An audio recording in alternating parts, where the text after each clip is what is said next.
cool. Quick, everyone act serious. So many eggs. Here's to hoping it doesn't end in the middle of it again. I wonder why it did that. Hopes. I'm thinking my CPU ran out of RAM because I had a lot of videos I had from our past recordings. So I'm thinking that's what happened. I deleted all the videos that I didn't need, like ones I had turned into YouTube videos. So I'm hoping that will work. Or it might just be that I need to update OBS, but I haven't seen an update screen yet, so I'm hoping that it'll obey me. By the way, for the majority of the session, I will probably be muted. Why so? I have been sick the past 3 days. Ooh. The spinach is open. Yeah. Yeah, someone eat this, like, now. Shove it into your mouth. Become Popeye. Whose is this? Is this a burrito?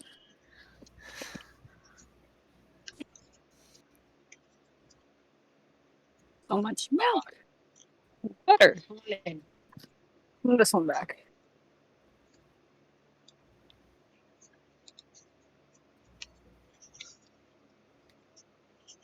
Do we have everyone yet? I'm still Still waiting on fridge. Vi. Someone gotta wake her up. Yep. Wake her up inside. Whose fish is this? Wake me up, wake me up inside, yeah, wake up, wake me up, wake me. Call my name. I don't remember the lyrics. Wake me up inside, wake me up inside. Call my name and save me from the dark. Bid my blood to run before I come undone. Save me from the nothing I've become. I'm gonna throw this away, whoever's tortilla wrap thing this is. Okay.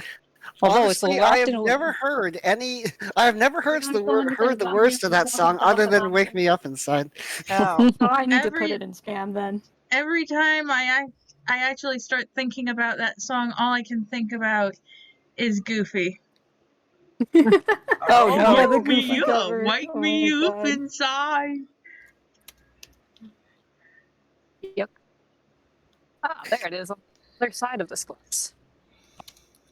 If anyone in chat was a fan of Evanescence back in the day, she did a new cover of "Bring Me to Life," and it's that's the only cover I know. good. That's the only cover I know for some reason. The one without the intense rock? Yeah, the one without the rapping and the rock. It's the version that she originally wanted to do. And But then now people are she like, has let's make it way more hardcore. experience behind it. Yeah, and it's beautiful. I was like so happy for her. Yeah. Had her dreams be realized. Didn't let them be meme. Yes. Well, actually, they are memes, but it's okay. Yeah, it's all good. Sometimes being a meme is good. And there was a new album like a month ago, 2 months ago. I don't remember, but it's good. Nice. Preteen me was living. Living in your adult body. Exactly. I still stand. Someone want to drink this? Yeah. I think everything in here we still use. Except for the ham. I'm not sure about the ham. It's just like, it's there and it's taking up space. So, if we don't eat in the next couple days, I'm going to just chuck it. We'll feed some neighborhood cats.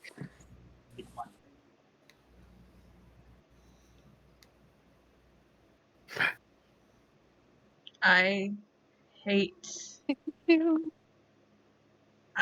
Alabama temperature. What temperature is it right now? It's outside. It's currently 78 degrees, but the humidity is at 61%. Oh, jeez. Yikes. Yeah, I hate Like your Canada temperature, where earlier this morning it was below freezing. Oh, God. Jesus yeah, Christ. we're currently in the shifting of seasons where summer has the afternoon and winter has the morning and night. So bizarre. It just can't make up its mind. We don't Where's have the lettuce? Is someone using the lettuce?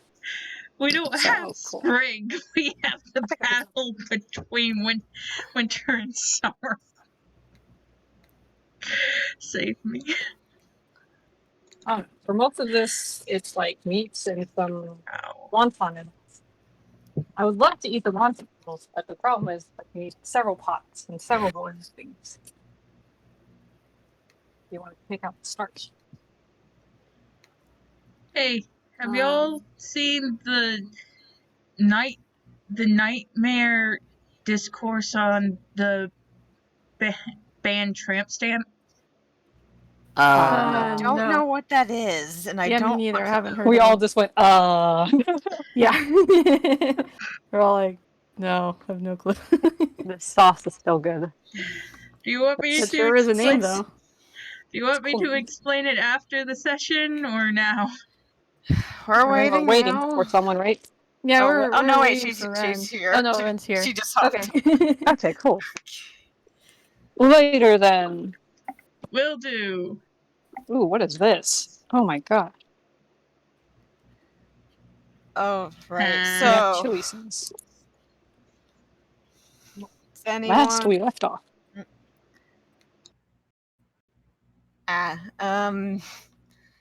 So doing a recap. You started heading out from you set fire to Moonbrook. You started you set fire to it and declared it's Ethan's problem now. And you started heading over to where you were told that the scholar would be heading, Lossburg. However, you still had some ways to make it until then. So while you were going, you encountered an ogre named Marley. You encountered him because Hawthorne smelled a familiar smell. I smell the illicit substances. Yeah. You encountered him. Hawthorne restocked on illicit substances, I believe, and you also learned that he was a pretty good potion maker and bought various things from there. Various things. Yes. So many various things.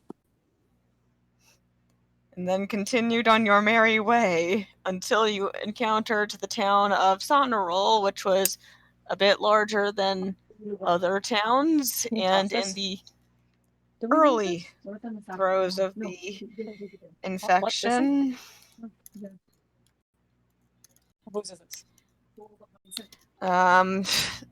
So you continued your shopping in there. A lot of you shopping from the blacksmith, who is taking about a week to do your various commissions. If I remember right, Korak and Tolsmir should be getting their weapons like next day or whatever. Yeah.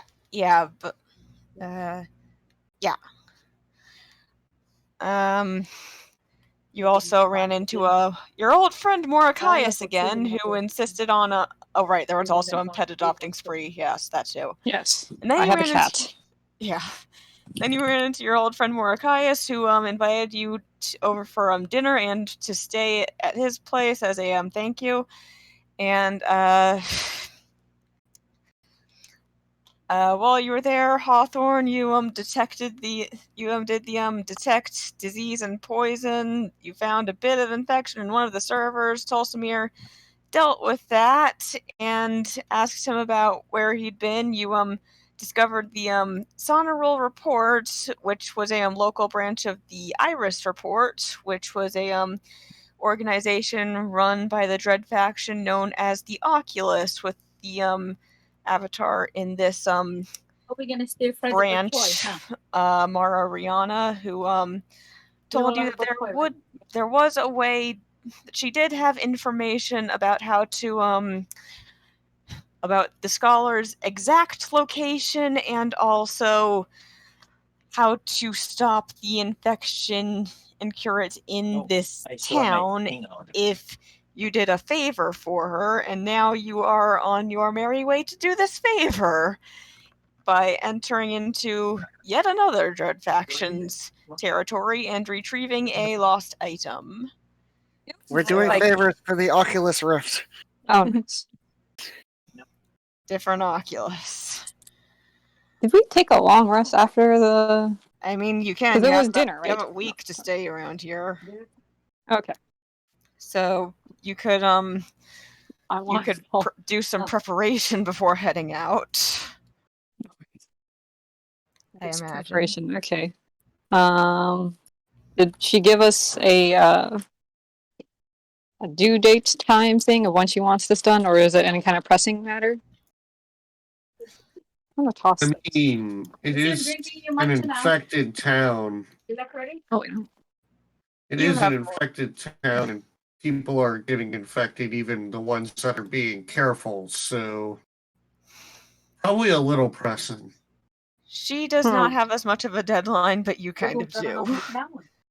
Yeah. So Ah. probably don't want to spend too long, but I would Especially rather us considering go with Tolstomir actual. is probably ready to go, like, ASAP. Yeah. Should we just go the day after then? After, like, because we had dinner. So I'm assuming it's nighttime Yeah. when we talk Right. to her. Oh yes, and Hawthorne, I believe you had a proposition.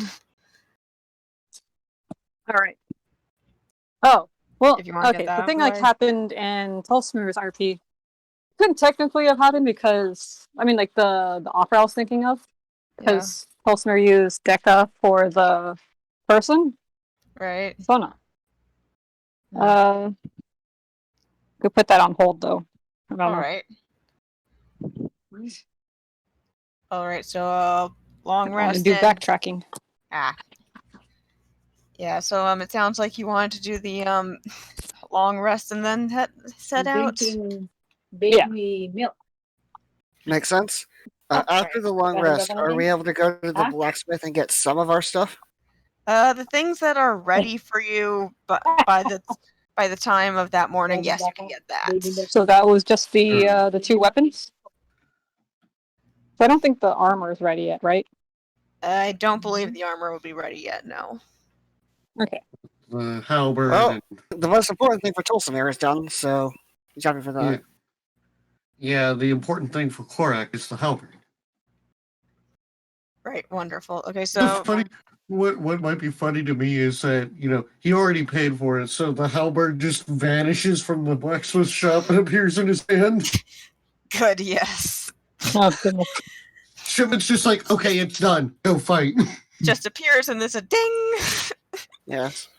Your halberd Pull has down's arrived. over. Yeah. Also, it seems like there's a massive earthquake going on in Roll20 with the ground shaking all around. We are figuring things out. Yes, I can tell. Really like the background though. Looks super great. Yeah.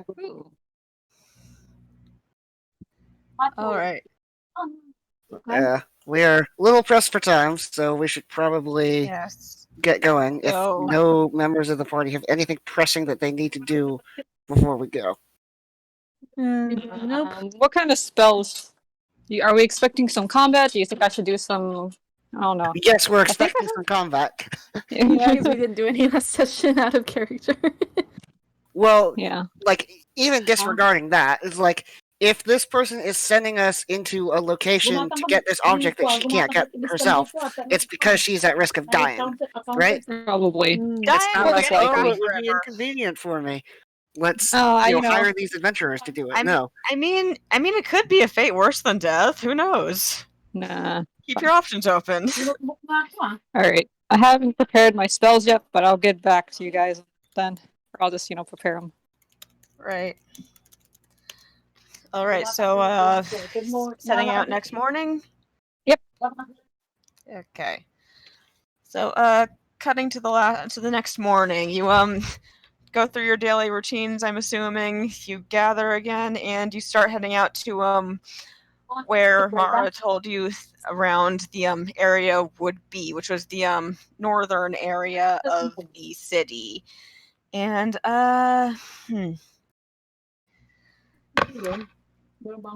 while you're heading, Did you? Oh, never mind. Go ahead. while you're heading there, she told you that it was in a specific building, but first you're going to have to you start heading there, and you can't quite detect. You can tell that there is dread somewhere in the area nearby, but roll a perception or investigate to start. 12 detects magic. Sure, yeah, okay. But can I get a perception or investigate to locate the properly navigate this unfamiliar city and find the correct dread area? I'll roll Nope. perception. I'm gonna choose some perception. Oh dear. Alright. Dice are hard. Oh, Oh, dang. Dice are really hard. Yeah. Oops. Dang. And spam.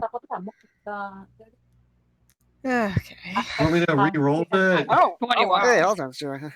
I can also hear somebody else talking through somebody's microphone. It's Zai. It might be mine Okay. because I'm cleaning this thing. It's fine. I can mute myself. You can do push to talk probably. Yeah, I'm that's having fine. trouble with the roll 20 today, so we might not have that for today. Okay. So currently everyone in the party is blind except for Hawthorne.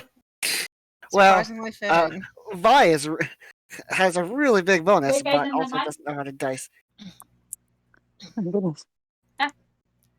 Yeah. Uh, 16 is still nice. Sure, Bartholomew, you can roll. I mean, don't you have an Oh. owl for the Apparently specific not. purpose? They have good owl I mean, eyes. technically I do. So yes, I will have SER roll as well. That advantage. Bartholomew and It's SEO are both. not at all have the same type of senses as you currently do. Voya can, but everyone else, Hawthorne could. Everyone else could, but Bartholomew and SEO who do not have Dread these attached types to of them. specific. Don't have types of Dredo senses. vision. Yes. Okay. Yeah. Well, Interesting. Voya does. Yeah, well, 'Cause- here's Voya's. Oh, of Can't course, say. Voya is the one who gets the nat 20. Oh, wow. Perfect. Amazing horse. Your horse knows everything. My horse knows. My horse understands. So you Of course. start A dog. heading in the general. You start heading in the general direction that Mara had mentioned, and apparently Voya just starts walking ahead of you all, like she knows exactly where to go. You, as you're walking, like you notice some weird kind of flickers of light and distortions in the air, like a heat mirage around you as you pass. You can tell that you're starting to get closer to the dread area, and because Voya got a nat 20, I'm gonna say that you can tell exactly where this area begins, and that once you enter, there are probably going to be some effects not dissimilar to what happened in Moonbrook, but of a different sort of exact effect. It's going to take effect the second that you enter. Do we know which one? This is not a faction that you have encountered before. However, you can tell it is more disorienting than other dreads you have encountered. This one, it's not a fear of sickness. It is not a fear of dark or anything else in your party. It is more as though you cannot quite trust your senses. Okay, well, Tulsimir is going to pat Voya and also going to relay to the rest of the party what's going on. Well, yes, because you can communicate with horse. So should we just be cautious going forward, or should we do something? Yes, we should be cautious. And if you have, like, magical special senses, now would be the time to use them. Like, if you have some way to use magic to perceive more accurately, that would probably help. I don't think I have some. My cat can see invisible things. That's fancy. Yeah. Good kitty. Yeah, I don't think I have any other senses. Okay, well, Let's go. this is Forward, where onward. we're going. So, Did I go first? Who wants to go into the unknown? I'm gonna head in. the one thing I want to know is the person who sent us on this mission with us? Nope. Okay. You have her compass. the though. newspapers. You have her. She gave you a compass, and she told you it would help you find your way back out again. Okay. So this is probably why we need such a thing. Yes. Yep. Cool. Okay. One thing I will say, zoned. I don't know if you know, but you're muted. You know. No, I intentionally muted myself. This session, I wasn't like this week. I wasn't really feeling up to it. I kind of got into a poor mood from earlier, so Glass is going to take over for this session. Okay. Hence So me doing most of the stuff. without further ado, I guess we'll head into the disorientingness. Yep. Can I get who's walking in first, and can they give me a roll 1d20, please? I guess. Oh, What do go. Yeah, Hawthorne. Korak and Hawthorne will go. Let's see what Wonderful. happens. Hold hands. So, our first two victims. Yeah, that's Just what a I was regular wondering about. 1d20? 1d20, yes. No specific stat or anything. Oh, Accept. wonderful. Wonderful. Roll 1d10. Gorak, you enter, and you don't really notice anything as much different. It's a strange spot. You can feel the dread around you. Shipman's probably very excited for a fight, but things seem things seem like when you look at Hawthorne, they seem slightly taller. Maybe they seem slightly smaller. You have grown a couple inches while in here, it appears. And Hawthorne, guess what happens to you? Am I So tripping? no. While you are in this space, until you leave this area and have your until you decide to retreat from this space, or until you leave successfully, the last thing you remember is going to bed at Ashwood's Inn. I've forgotten everything. Yeah. Fuck. What am I doing here? I walk back out. Where's my... Right. So there's some weird. If I don't remember Goliath. why I'm there, I'm gonna leave. Oh well, you instantly remember why you're back. If you're actually leaving, why you were there. Okay, cool. Yeah. I mean, Cool. it makes sense to me. If I don't recognize where I am, I'm gonna just like, where did I go to sleep? Oh. Yeah. Is it like an alleyway in a? So basically, Korak was like, "Did I just grow a couple inches?" And then he looks over to Hawthorne. He's just like, "Why am I here?" Nope. Yeah. And walks away. Yeah, basically, and you. Yeah. Rex just kind of tilting his head, like, "Wait, what?" Yeah. I don't remember anything. Well, once you leave the area, your memories return, and you Okay, realize. I'll tell everyone about that effect. Like, that was whack. I want to go back Also, in. I feel like That's I interesting. feel like I grew a couple inches. It's weird. Wait, can they still like see us? Like we will like. It's not. Yeah, we can don't we go see too far. what happened? Yeah. You can. I think you can see what happens. Yeah.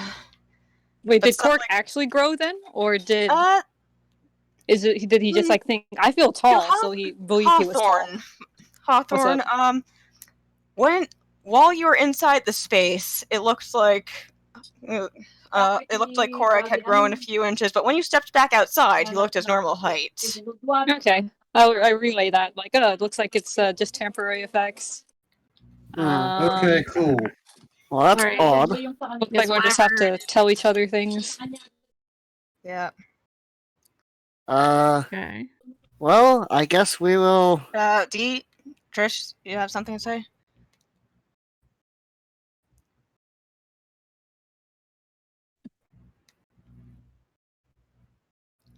How sapient is Bartholomew? Cool. Does Bartholomew think, or are they just going off of what D says? Yeah, are they only a tool or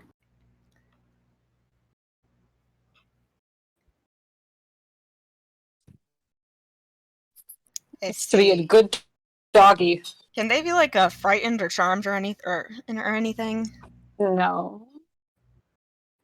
In that case, primary objective is to be a good doggo? in that case, roll 1d20 for Bartholomew, please. What if it wasn't a good doggo? Nothing, It's just straight. just a flat 1d20. And Correct's gonna stay in Oh, the space wow. because if this is the only repercussion, You're not sure what exactly happened to Bartholomew, but Bartholomew is staring at some things that you cannot actually see. You're not sure what, but there's something there. I see so many tennis balls ready for the fetching. so you guys gonna come on in? I suppose Tolsoner will do so now. 1d20. Yeah, Ty will too. Do I roll one for Voya too, or do you want to say that they're both the same effect? If you want to share one, that's fine with me. Yes.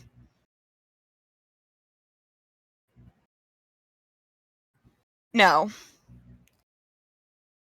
You don't think that they're hostile, what Bartholomew sees. Tolsimir. How fitting. Tolsimir, you know the spell Grease? Yes. It has been cast centered on you, and will continue to travel with you. Okay. So do I need to make a dex save? Probably, yes. Does Ty also forget why she's here? Yeah. All right. Everyone walks inside. What's the DC for the dex save? Let me check 1 second.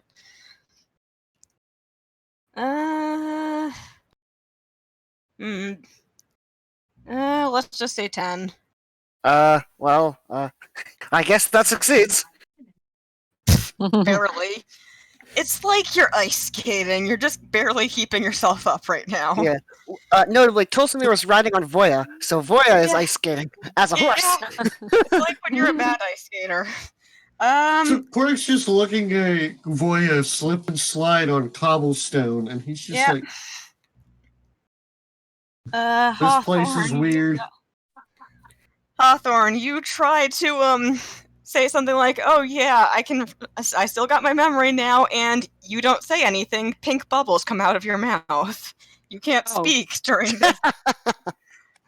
Oh, I realize now what these D20s are, I think. Not all of them. Some of them are mine. Yeah. Okay, I'm going to try and cast a cantrip that has a somatic component. Can I still do it?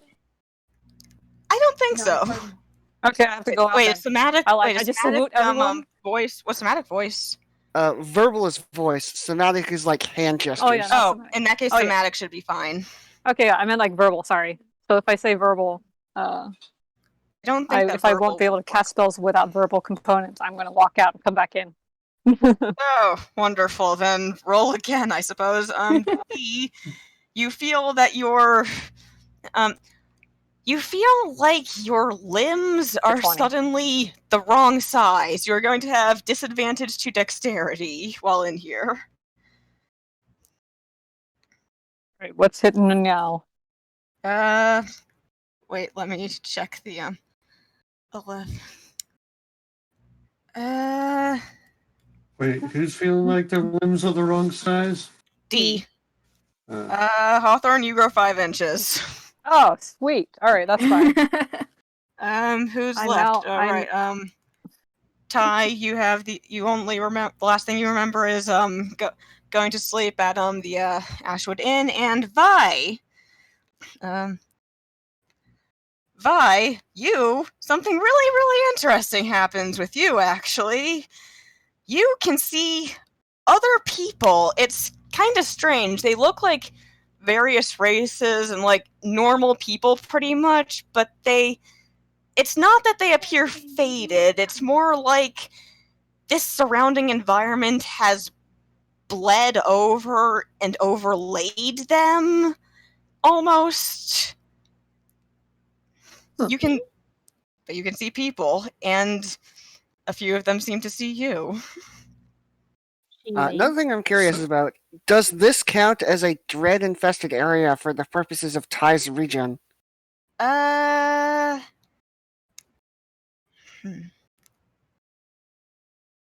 answer is yes. Okay.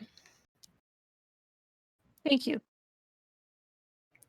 And Ty's just looking at everybody's looking at Tulsimir slipping everywhere, and then like Hawthorne had pink bubbles and then left and came back taller, and she's just like, can someone explain what's going on? I don't know how I got Park's just gonna look at her and just be like, walk about 10 paces that way, and he's gonna point back to where they came from.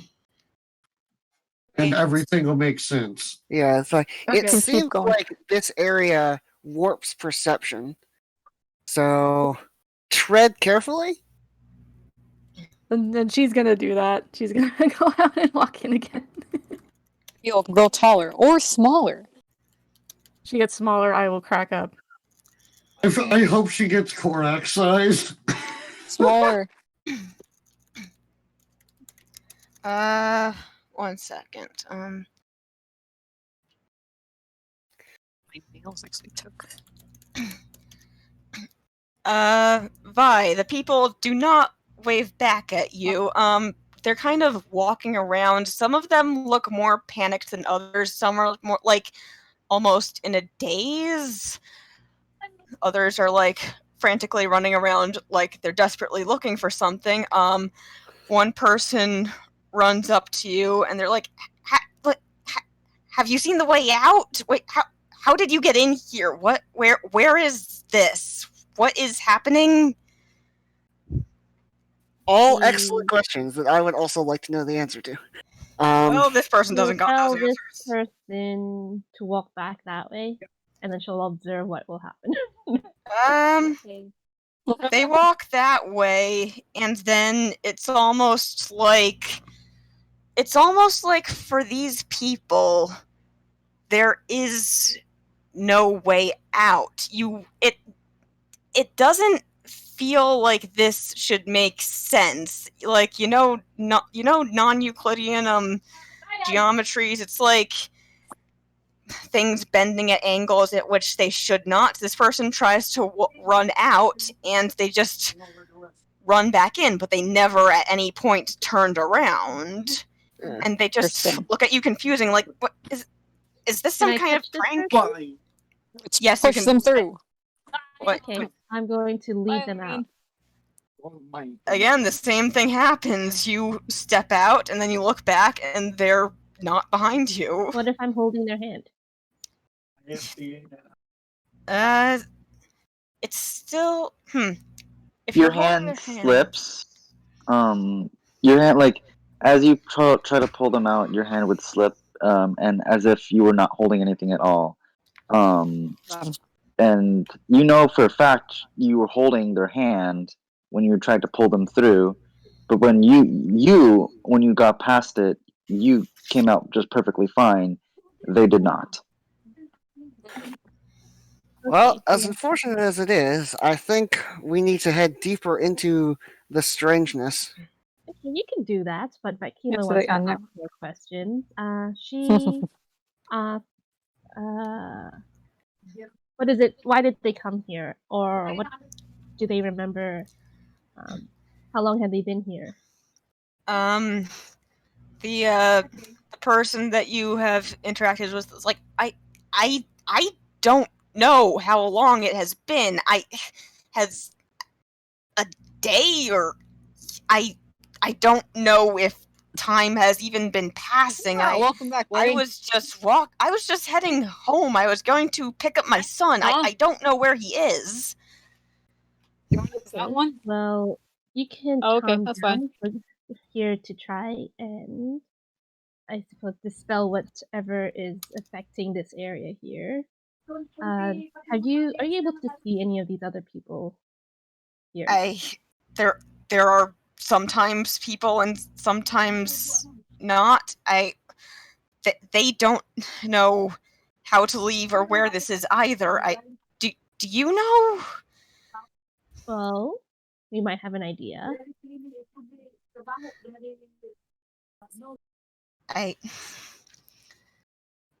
Well, okay, how about you just sit tight and we'll figure this out and hopefully we'll be able to free you and the rest of the people here.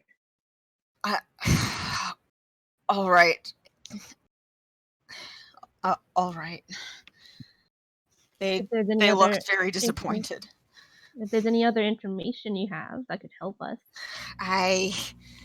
It's like this place is a maze. It's not as bad as inside, but there sometimes What do you mean bad inside? What's inside? Inside is just, it's as though my head went one way and my body went another. That is the only way I can describe it. Whack.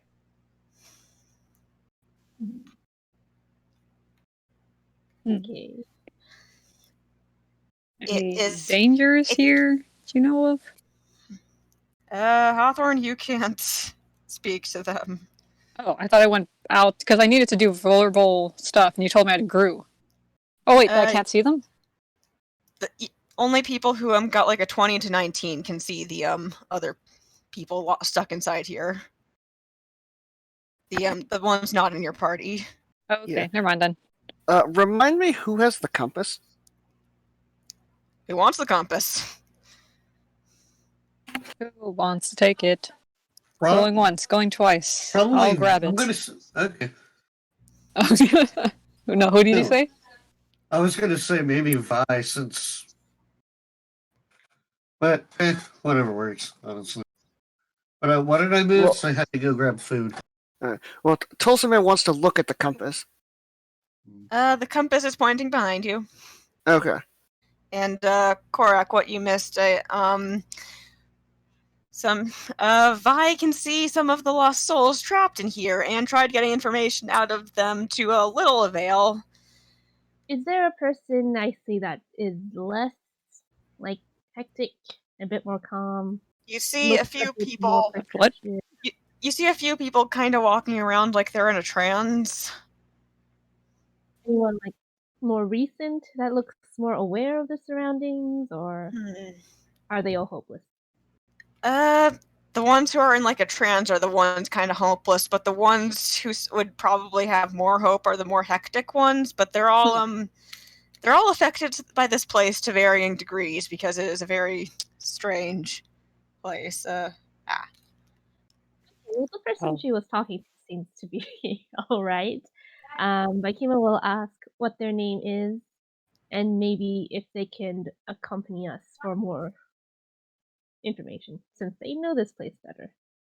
I'm Dana. Hello, Dana. My name is Vaikima. Right. Would you be able to accompany us to serve as our guide? I can't. This is not a place that I've been trying to navigate this. Yes, everyone can see Vi talking, but not who Vi is talking to. This is normal.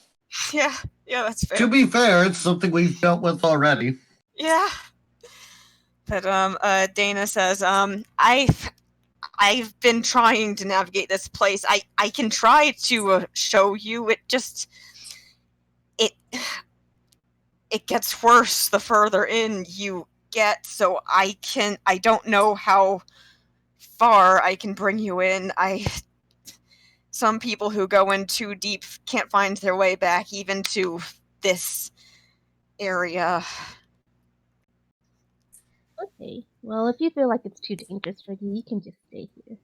And then Makima will, I guess, nod and thank them, and then she does. I think she does point you in a direction and does tell you that again that like the more disorienting and like the more like a heat mirage the air around you seems to get, the closer you probably are to the center of the maelstrom, shall we call it. hey, thank you. So Makima will go to the rest of the party. You got a question from D. General. Well, okay, well, that's something I'm about to say. So she'll just go back to the rest of the party and tell them that she sees the people who have been trapped here previously. She's not sure why she's the only one who can see them, but there's quite a few who look either confused or trancy, and perhaps if we stay here for too long, we'll also end up like them. Good thing we got the compass then. Yeah. Stay together. She'll tell them about the, I suppose, psychic effects that this area will have, and because we are able to leave freely, we could always come back, like leave and then come back when we're better prepared, knowing that we are going to be up against like mental stuff. Speaking of, what effect did Ty get when she came back in? What? Let me check the It was a 13. Okay. You can't speak. Pink bubbles will leave your throat. Oh my god. You're a I'll bard. take that, it's fine. Okay. Don't you have like verbal components to your spells? I am double checking, but character-wise, she's mostly just good with stab, so... Oh, okay. In character, that's fine, but I'm going to check her spell list to see if I am fine. So basically, we can leave. We should probably hurry. Yeah, and we let's can go. stick together. These are all good things to know. Let's hold hands. Just get one of those ropes for kindergartners. Something like Design that. Oh, yes. spells that would protect against like illusions or mental effects or whatever. Calm emotions might be helpful if you have it. Oh, cool. I do not have that, but I can. I can get it next time if we want to come back. Yeah, because like we're going to be entering something that will affect us mentally. We don't have any preparations for that, so you guys want to go back to prepare some more, knowing what we're actually heading into? Might be a good idea. I mean, we can keep scouting if you guys want to do that, but because then we don't know what else is out there. Okay. Oh, the doggo can see. Wonder if Lady Eva has any insight. All right, I'll go check. I start praying. Ring, ring. Pick up the phone, Eva. She's trying to talk to you at this very moment, but it's like when you're talking on your cell phone, you go under a tunnel, and like the further you head into here, like this space is actually way worse than in the dark area, because it's like forcefully cutting her in and out, and you can hardly understand what she's trying to say. Her form is usually pretty solid to you when you see her. Here, you're having a hard time even talking to her. You can still feel her powers, but you can't hear her. All right. Whole party that it's affecting even my not really connection, but like ability to communicate with my god. So it's a little odd. That's kind of troubling. Yeah. I mean, if we did go, Vikima would like to get like the spell magic or something like that. I think it would be interesting to try just to see what effect that would have in this place. Yeah. And if anything else, like I don't know, like lesser restoration for the cleric, in case somebody I could totally get that. or whatever. due to the effects and stuff. That could be interesting. Yeah, something like Okay. anti-dispel conditional effects. Cool. But yeah, if you guys want to scout more before we do that, then sure. Because it's like the beginning of the day, right? Yeah, it's still pretty early in the day. Like, it's not noon yet, I don't think. Unless you want to sleep in until afternoon. I mean, I want to do that IRL, but not in game.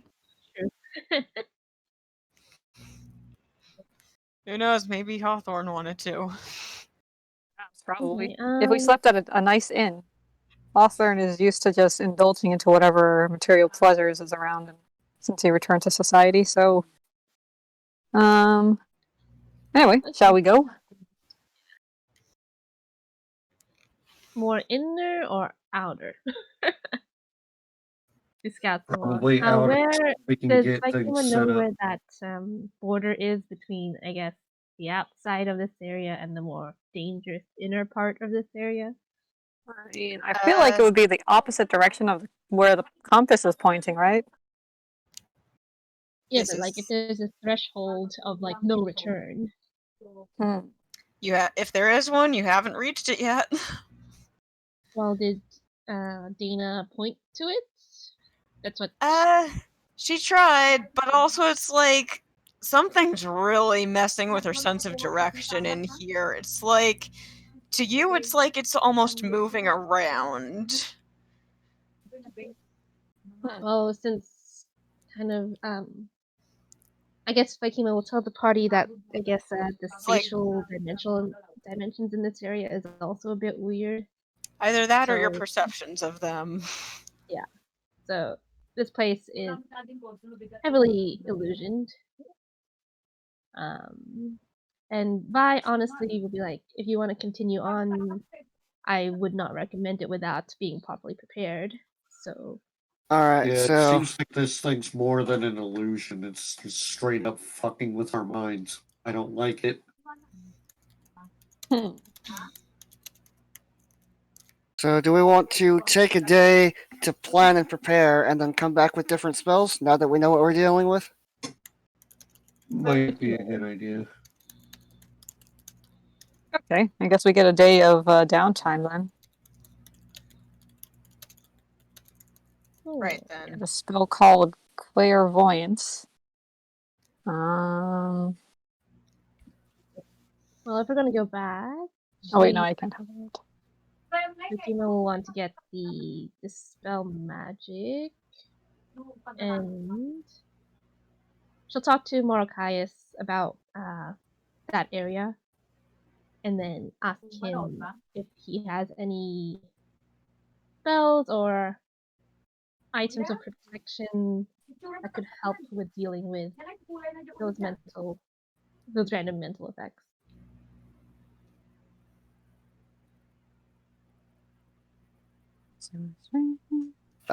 Tulsamira's gonna swap spells like this. Wait, what? Right. Zoned, any response from Morokias, or? I thought you were gonna take over, but okay. Morokias basically says that, unfortunately, darling, I don't have any spells of the sort, but I don't really quite know what you're referring to. Because he's very unfamiliar with the type of things that you're you've been facing thus far, and he doesn't really have anything specifically planned. His shop is more general based as to what most adventurers would buy. He can specialize, but that's like a custom order, which might take time, and because he doesn't have the materials on hand to make something like that. And also, he's more of a he's not really a like a weapons like an items maker. He is indeed just a calligraphy shop at the end of the day. Also, he's not really a local. He's traveling around from branch to branch, so probably not familiar with the unique environs.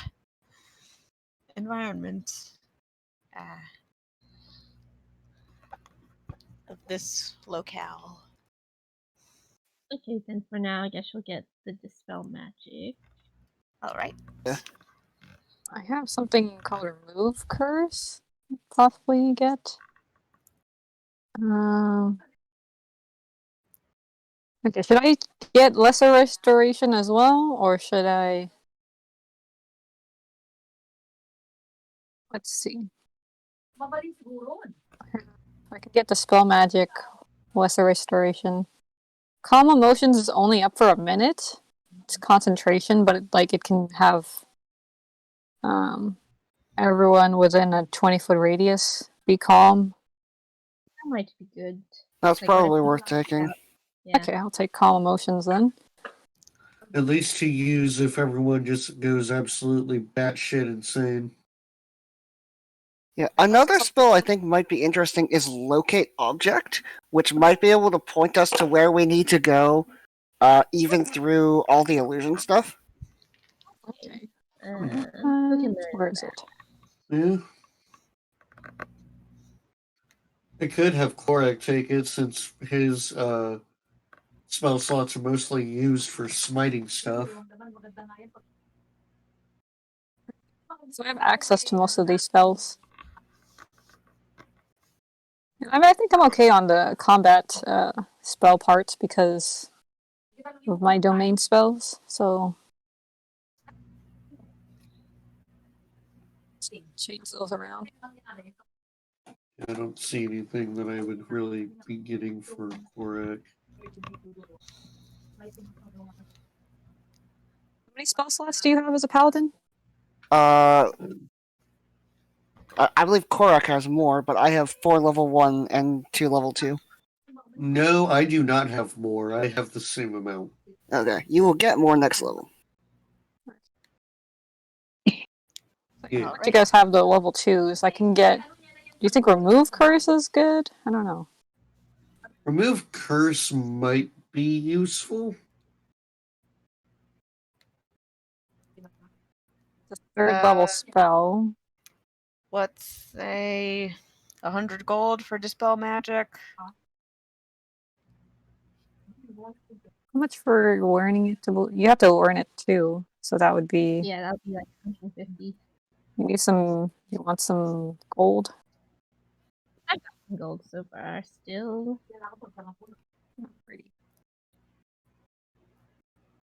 Let's see. You could take the ritual spells if there are any. I don't know if there's no ritual spell here. Detect Magic is a ritual, but I think Vi already has that. Yeah. Okay, cool. How much was the Detect Magic? Magic should be.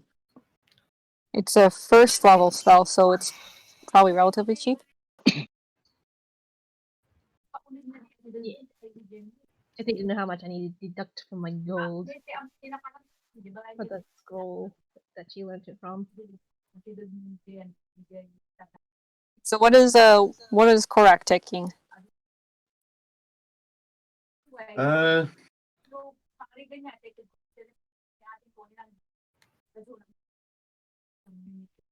Calm Emotions. Hopefully, I'm not sure because it doesn't seem like.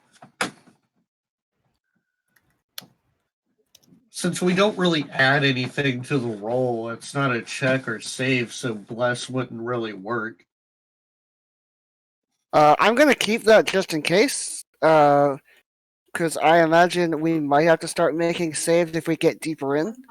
That might I be, recommend you yeah. at least get it. Yeah. Alright. Yeah, I'm gonna take Heroism for the fear immunity, in case that's relevant. Yeah. I forget what determines how many paladin spells I can know. It's your charisma modifier plus half your paladin level. So for you, you are paladin level 6 with a charisma of +1, so you can have 4. Okay. Do we need another person with lesser restoration? I've Or got it. dispel magic? so- Okay. All right, Do we Korak need will another I take, do not have dispel dispel magic? I have lesser restoration. Okay. Korak will take Vi's getting blast. dispel though, right? Yeah, I got it. I have Should 3 spell slots for it Uh, if you need it. Should I get dispel as well, or should I just hold on, let you take it? let's No, see. what I else can do you have? do. I can Third level. pick divine favor, heroism, protection from evil and good. Third level, I think the only ones I prepared is spiritual guardians and my domain spells, which is daylight and fireball. So I could have. We're not going to use those too much because I also have 3 third level spells. Okay. For second level, I can have Korak know lesser restoration. Maybe locate object. Or Did someone take locate object? Because that could be good for what Val said I can earlier. take it. I think I'll. I get. If I don't get the spell magic, should I take remove curse? It works on objects as well. Remove curse might be good to have just in case. Yeah, just to cover all our bases. Yeah, no. Yeah. Okay, I'll take that one. I'll take remove curse. You can keep the dispel magic. Also, Okay. I like the idea of our characters I see are just sitting around a table flipping through their spell books. Yep. My team loves this. It's like a study session. Right. Yeah. It's like you'll take that. I'll take this. Korak's just like, wait, paladin stuff. Oh, okay. So I have calm emotions. Yeah, it's remove like curse. Korak has to sift through all these Okay. spells that don't help him whack, and it's like, oh, what are these?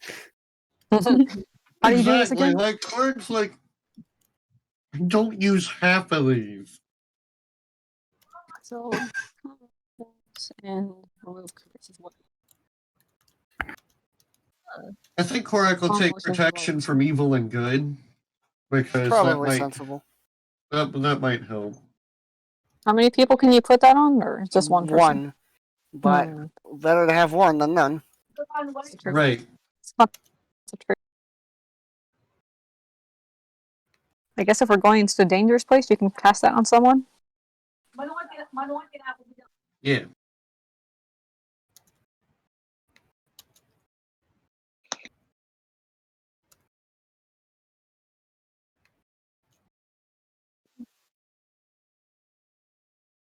And while Tulsavir is not studying and doing spell stuff, since he has a full day, he's basically going to, if he can, spend it training on how to ride a horse and get another day of training towards getting that feat. Alright. Korak's gonna, after getting the spells dealt out, he's gonna go and practice with his polearm and slash great weapon stuff. Right.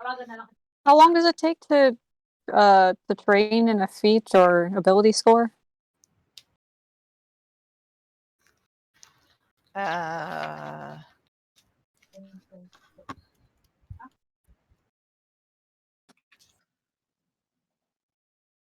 Korak also has Shield of Faith.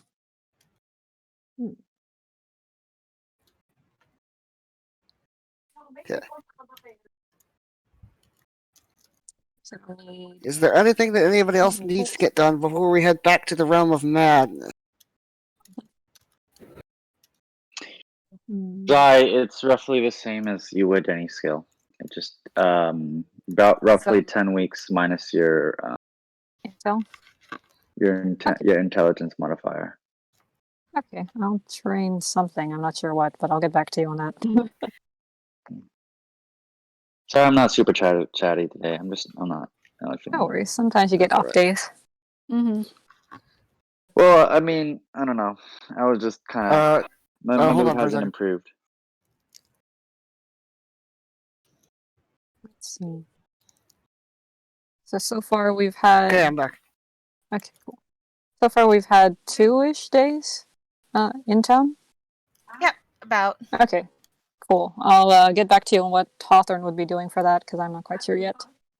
I'm gonna give Korak branding smite, just in case, like, he needs to hit something that's trying to go invisible. Alrighty. We going to sleep? Approaching it the next day? Yeah. Okay.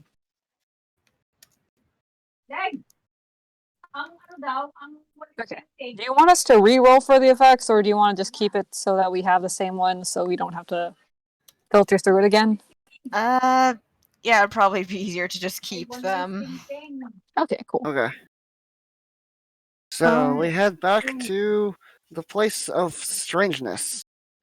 We're Right. going back on the crazy train. Something like that.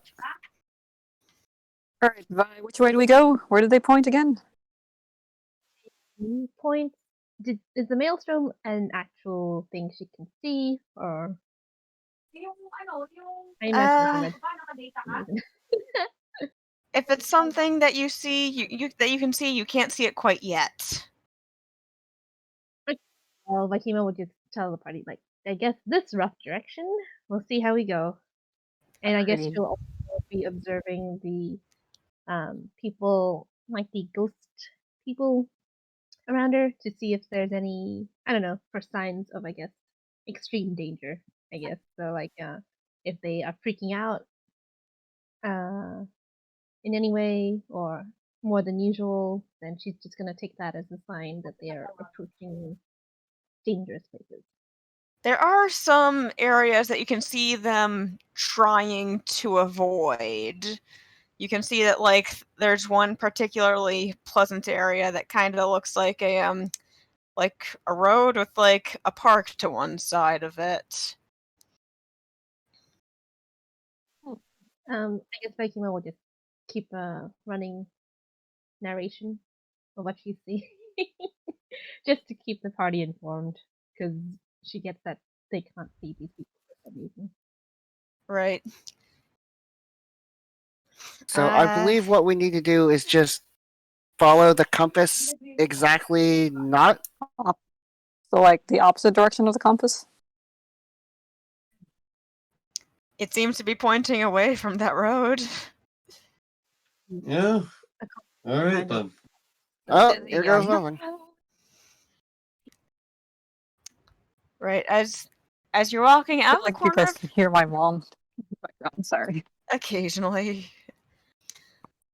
Out of the corner of your eye, as you're walking, you see some of those heat mirages, and, like, you think that it might be will-o-wisps, but you're not entirely certain. It's like they seem not quite fire. It's difficult to describe what shape they are exactly with just the glimpses you keep catching, and you're certain that there is something strange about this area. As you're walking down, there's, like, a couple trees on, like, the park side of the road, and there are buildings lining along the other side, and of course the buildings have windows. And would anyone like to roll perception just one time? Tulsimir would like to, but that doesn't mean anything about whether he'll be good at it. You can try. I can. Let's see how it goes. Let's see. Never mind. Perfectly normal trees. It's a lovely day out, Tulsimir. Maybe you could play some catch in the park. Oh. Yeah, Korak will play catch with you. So far we've got the catch players and the non-catch players. Wonderful. So, Hawthorne, I guess, is a catch player. So Tiny and Vaikima, while you're walking, you notice something out of the corner of your eye. You notice that there's something very off about the reflections in the windows, something off about the trees. When you look at them straight on, they look totally normal, but when you look in the windows, the branches split, and they keep splitting, and it's like fractals almost. And then you see one of the branches move and try to attack your poor paladins who thought it was such a great day for catch. Everyone, please roll initiative. Wow. Trees are Remind me, I do I roll imagine that in was initiative that was rolls, more or- jokingly, but we just didn't see shit. Yeah, you just didn't see shit. Okay, so that'd be Plus 0. uh I got a well, 19, 20. Oh damn! I thought I had a 20 there for a second. I was like, Yeah, ah! so did I. No, okay. it was a tie. No, I suppose it makes sense that Ty, being the one who Yeah, could see this coming, is also the one who goes first. yeah, fair. Okay, so I don't just And suppose. Vi has decided to observe. first. Ask questions. Let's watch the paladins get the shit kicked out of them by invisible trees. they're not invisible. You can see them just fine. Just you didn't see them attacking. Oh, yeah, this is fairly in character. Like you Where'd didn't the- see. Where'd the tree I come? saw but can't tell you because pink bubbles, so she rolls to stab him.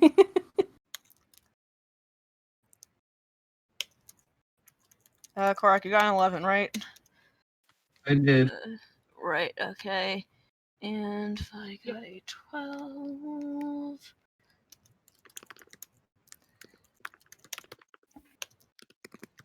And that's a 19, right? Believe Okay. this max. Right then. Also, I found the item I was looking for before, but couldn't find my notes. It was on my character sheet. Ooh. I gotta look at to see what kind of stuff.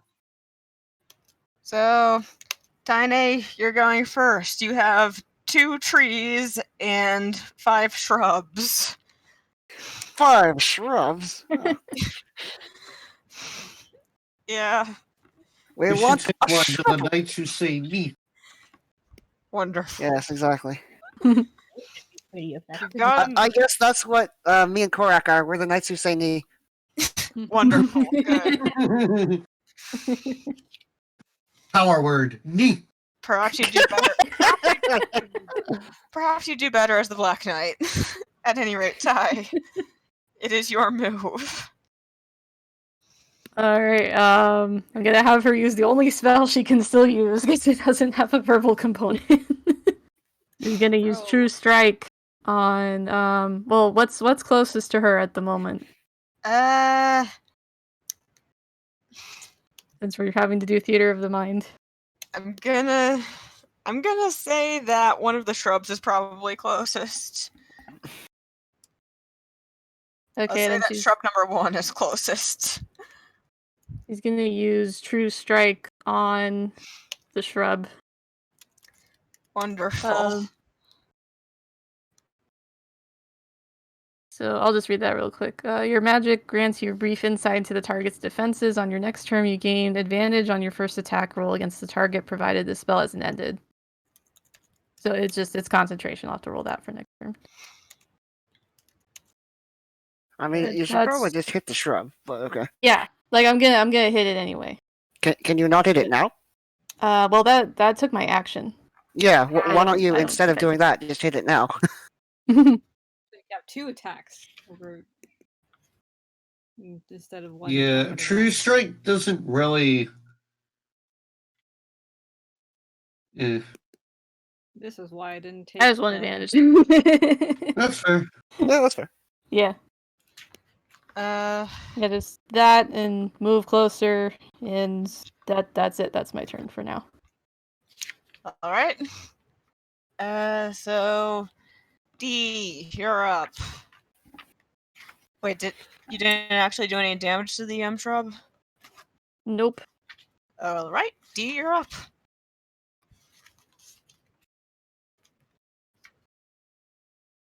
Where's D?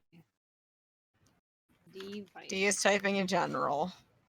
Oh. I think so. Yeah. We see shrubs. If anyone wants to call out, hey, the foliage is attacking. Yeah, I mean, the question is, would D believe that, even if somebody did call it out? I mean, D was a tree once. No. Rolled a 6. That I don't believe that hits the shrub. No. Oh wait, no. You mean like that's what they rolled in vision perception? She didn't roll to attack yet. Oh. In that case, you don't. I mean, if they've started moving, it would probably be easier to see them. All right. I think what we might need to clarify is if anyone is surprised by this, that means that we don't get the first round of combat type of thing, or if you want to just say because one of us was able to call it out.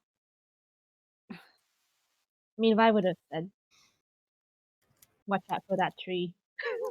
Watch out for that tree. Korak just looks as it swings at him. Oh, well, shit. We'll see how hard this tree hits. But anyway. Eastern.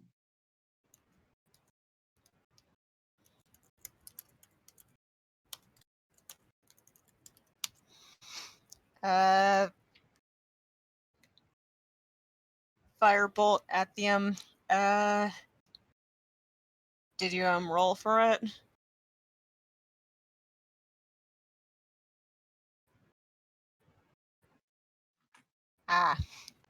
Perhaps roll. Roll to attack. Let's see.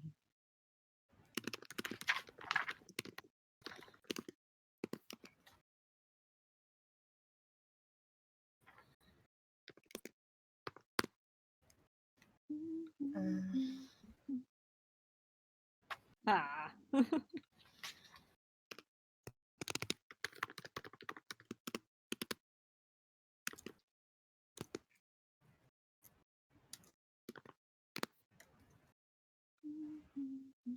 21.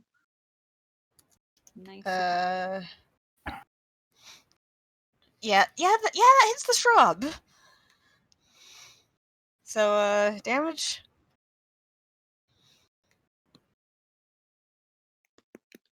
Roll the damage. The damage.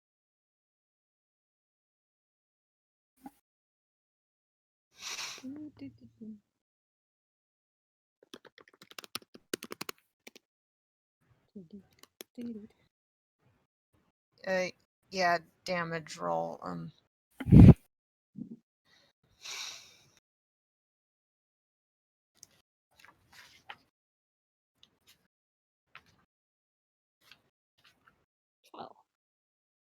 12 fire damage to a hopefully very burnable shrub. Yeah,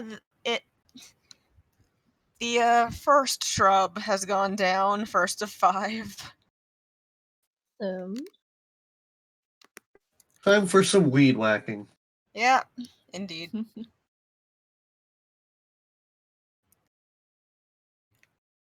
Next is actually the first tree. So let's say Bartholomew gets to go? Oh yeah. Oh right, yeah, Bartholomew gets to go. Okay. Ty. Not Vi? Oh, I feel like Vi might be a good option because Ty can heal in this place.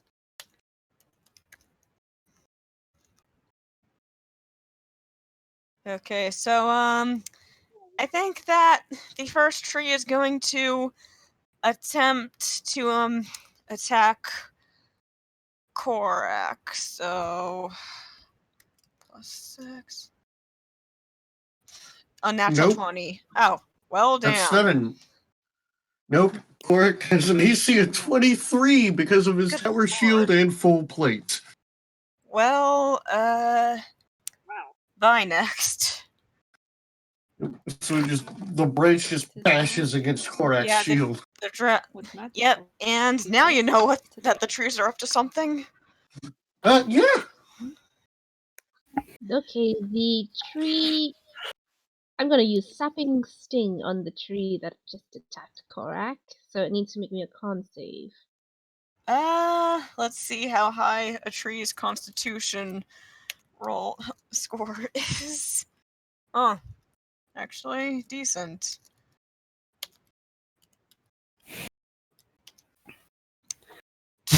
I think the tree's okay. Yeah, the tree is fine. Otherwise, she's gonna move a bit. I don't know where she is, but she'll move a bit further away from the combat, and that will be her turn. Okay. I don't think the trees can follow you. Oh, no, wait, they do have a movement speed. Oh god. Huh. They uproot themselves. She's gonna maneuver herself between the party and the tree. Wonderful. Tulsamir, Enough to, like, have it's the your party turn. between her All right. and The trees are attacking. So- What do you do? How far away is the tree? I'd say that they're like about 10 feet away. I want to Okay. say. So Voya is going to take off into the air. She's going to fly 10 feet back, turn around, and fly 20 feet forward. Tulsamir is going to use a bonus action to cast Thunderous Smite. Okay, well, if it's 20 feet, then I don't have to do the loop-de-loop. I can Like their movement speed is 20 feet. Their reach is 10 feet. Okay, well, first thing then, I'm going to fly up, 10 feet back, 20 feet forward. I'm going to cast Thunderous Smite, and the first thing I'm going to do is try and hit the tree with my weapon. Wonderful. Please roll me an attack. I will roll in the Dice Rolls channel. This is appreciated. 14. Yeah, that hits. Damage. Give me a second.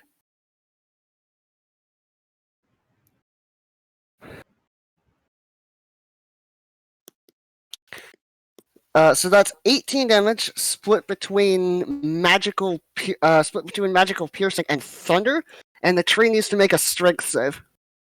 Alright. Tree is actually pretty strong. The DC is 14.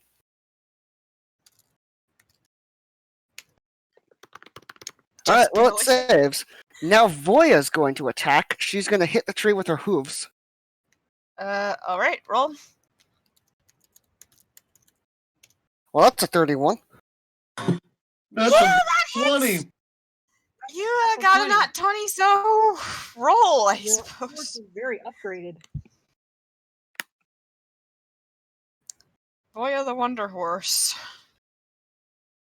So that's 33 damage, and I need 2 more strength saves. Wonderful. Okay. Roll 1d20 plus.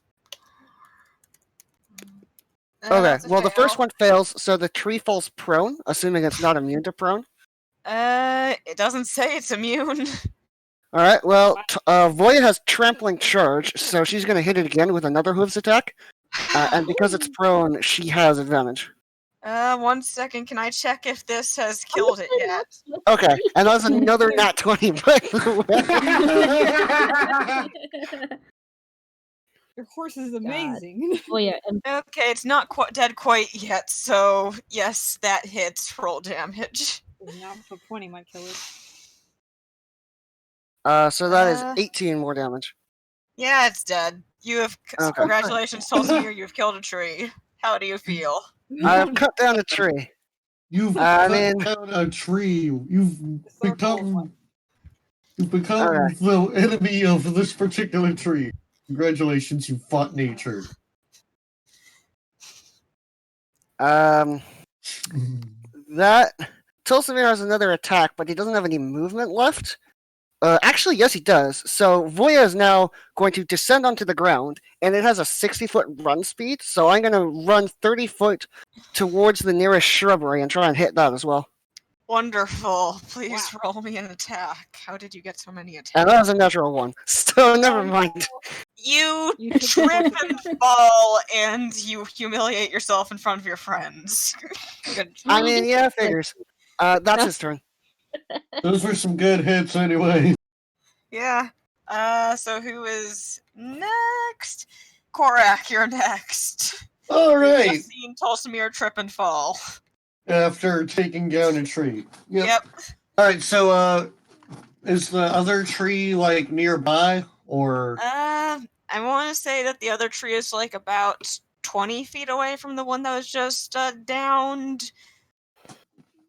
Okay. Is there anything in his way of getting to that tree, like any of the shrubs or? Probably at least one shrub. All right.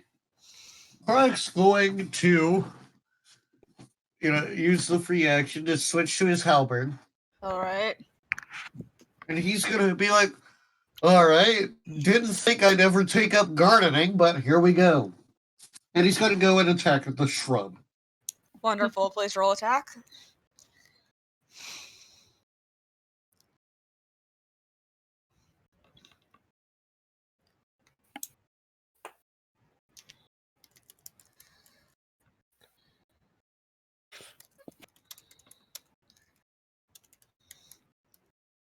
All right, so that'll be a 7.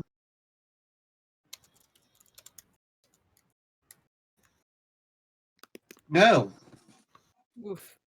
But I do get extra attacks, so I'll try again. Wait, actually, you hit it exactly what you needed. Wow! Okay. All right. Yeah. Look, The that shrubs was are a not 2. Hit that tree. That was a 2, so Korak literally has to net 1.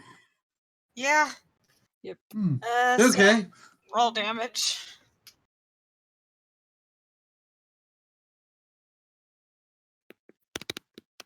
Let's see, that's 1d10 plus 4.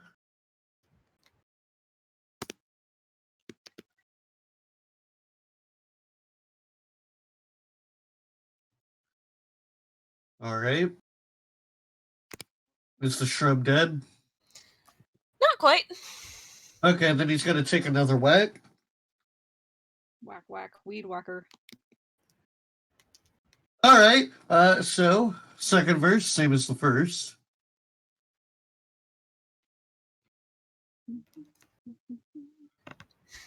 Yeah, that shrub is down. That is an X All shrub. right. So Korak just kind of just shoot, shoot, and it just scatters into leaves. Yeah. All right. Korak's going to use the rest of his movement to get closer to the tree. All right. Is that the rest of your? That's the rest of your turn. Yeah. Okay, so next is actually Revenge of the Shrubs.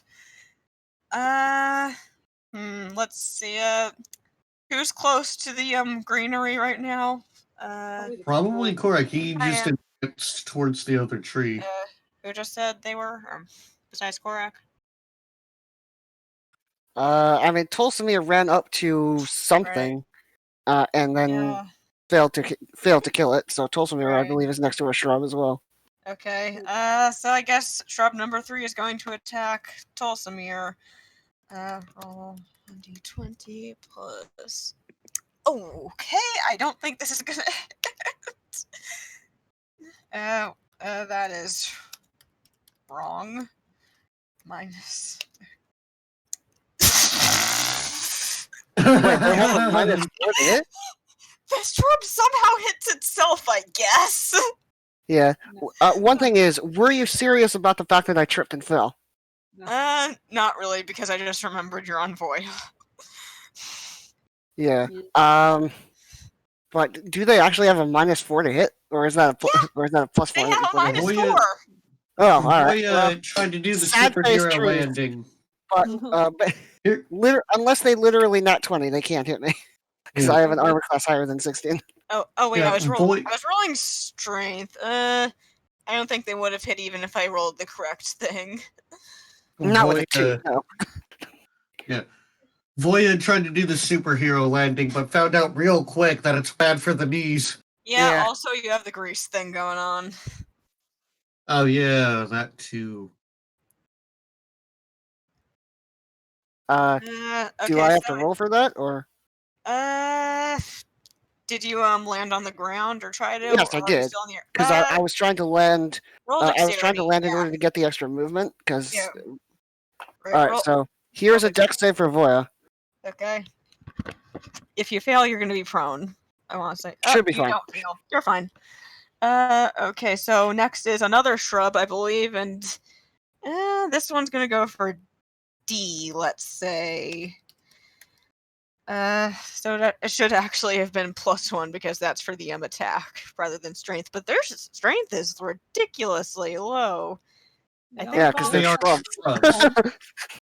all of their stats are 0 or negative, and that is a nat 1. So this shrub also somehow attacks itself. It just I guess. dies.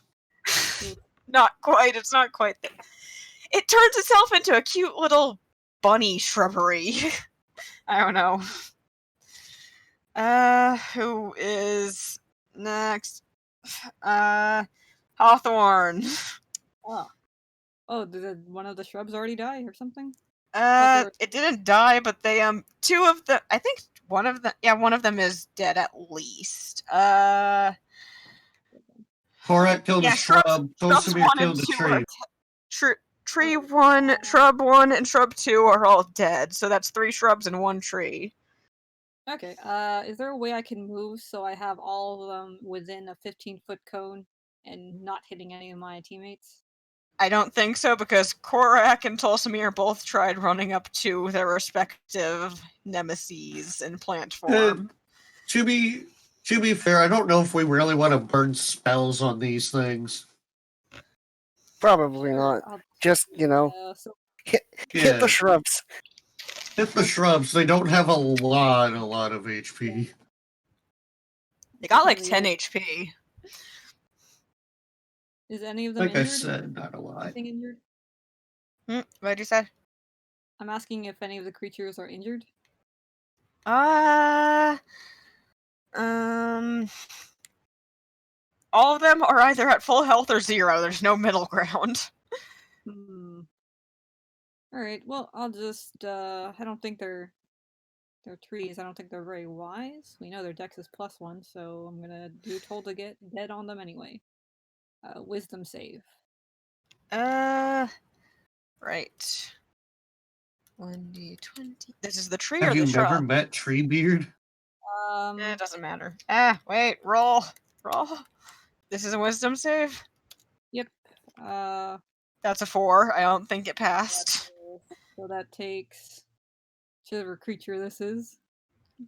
Do you have a preference which tree or shrub? Or which shrub? I'll just take care of the shrub. I think Tulsimer's in front of a tree, right? Are you? Yeah, because Okay. So he's got that one. I'll take one of the shrubs out. So that's 2 Alright. necrotic damage. 8 damage. Okay, it loses a lot of leaves, but it still looks like it wants to kill you. It's very small and cute, like one of those tiny yappy dogs. Alright. So since they barely even they just tried to, since their attack is very low, I might stand in front of one of the more, either the wizard or the bard, whoever has a lower HP AC. So yeah, I'll body block. Alright. So is that your turn? Yep. I have a 14. Now it is Shrub 5's turn, and Shrub 5 will attempt to attack, let's say, Korak. Oh, yay! That's a 14. I don't think that hits. No. Its turn is over. Its root just kind of gently caresses his armor.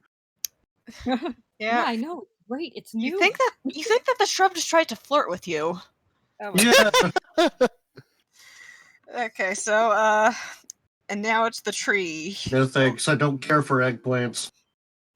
Oh my goodness. Wonderful. Okay, so Tulsimir, you are just at the other tree, so it is going to try to attack you. How close is Korak to the tree? Alright, well, He has Sentinel. apparently the trees are the only thing that can roll well, but that does hit. Oh. Korak has Sentinel. How close is he to the tree? Tolsimir, do you want to be in front of or behind Korak? I Or mean, do you if think you would be? I don't know. Uh, Like, what I want to be is near enough to Korak where he can make a sentinel attack. More realistically, I did just charge towards it on a horse, so I wasn't exactly paying super Yeah. attention to tactical positioning. I Yeah. think you're closer to it, and he is farther away. Then. Okay, yeah, that's fair. It's harder to tell with theater of the mind, so I was just Yeah, that's checking. fair. So 25, that hits, I assume? Yes, it does, it turns out. Wonderful! El Kabong! So that is... Oh, nice. 3d6 plus... Oh, whoops! I did put the wrong one. Hi. Just rolls 3 ones. Boop. Aw. 14. You get a sizable bonk. Yep. Right, so 14 damage on Tolsimir, and we're back to the top of the order with... Oh, right. As the tree attacks, would anyone like to roll perception, perhaps? Tolsimir rolled perception twice and has not gotten higher than a 3. So can somebody else do it? Hawthorne! Hawthorne, Yeah, you you know know... what? I don't care that Korak hasn't gotten good perception. I'll do it anyway. Hawthorne, you notice that 2 other entities have joined the battle. It's kind of hard to figure out what they are. They kind of look like a blur of color and motion. Ren, you also see this. Korak, you're focused on this tree that just hit your friend. Fair. If everyone can roll, then I will do the same. So we're back at... Any luck? Yeah, I think you noticed that 2 new entities have joined the party. Okay. I shall add them to initiative, but we are back at the top of the order with Ty.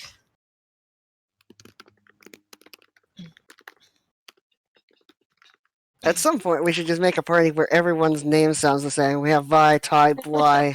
Wonderful. Or even better, I just bring back gosh. Bex, and then we have Tex, Wes, Jess. So I'm assuming there's still shrubs. Can she? There are That's still like 2 shrubs, yeah. Okay. Wait, no, there's still 3 shrubs. Okay.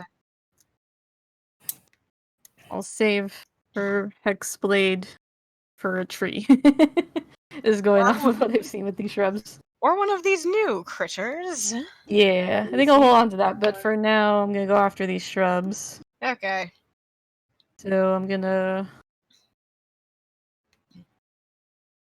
roll to attack the one that she moved close to last time.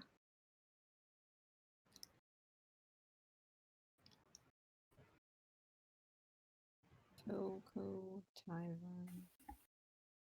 That hits. Alright. And I'll just do regular damage. We don't need to set the shrubs on fire yet. Yes. That's for when they all combine to make a mega shrub. Exactly. I mean, worth noting, didn't you? Don't you get True Strike for this? I don't think it would have mattered, but I think you do. Yeah, I don't think it would matter, but yeah, she did get True Strike for this. The shrubs are not very high Yeah. HP or armor. So what was They are damage? shrubs. So damage? Right. Yeah, that shrub is an X shrub. Boom. No more shrub. Now a pile of leaves. Yeah, so shrub 4 is So much now for these deco shrubs. down.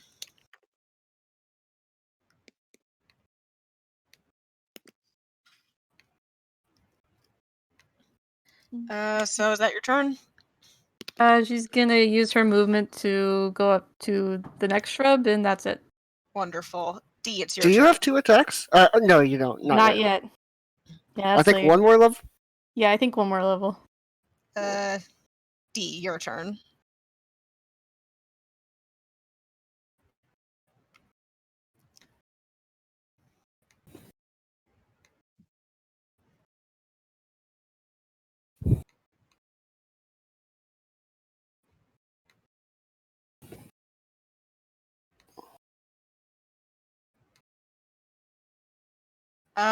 We have 2 shrubs, one looking extremely beat up. We have 1 tree, and we have 2 strange, distorted creatures and the party. How far away are those creatures? I think that they're approaching you from, like, okay, if you're walking along a road and the trees and shrubberies are on one side of the road, the creatures are approaching you from further along the road where you would have been heading down. Okay, so like they're behind the trees. They're something. like perpendicular to the Okay. trees. Okay.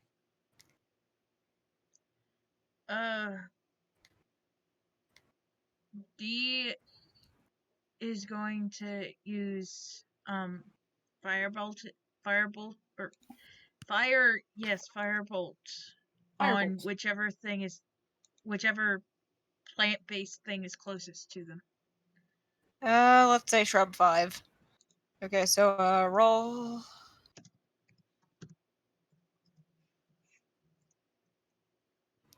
That hits. Yeah. Damage.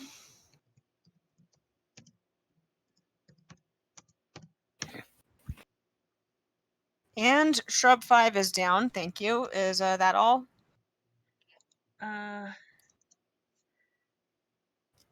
You got a bonus? D.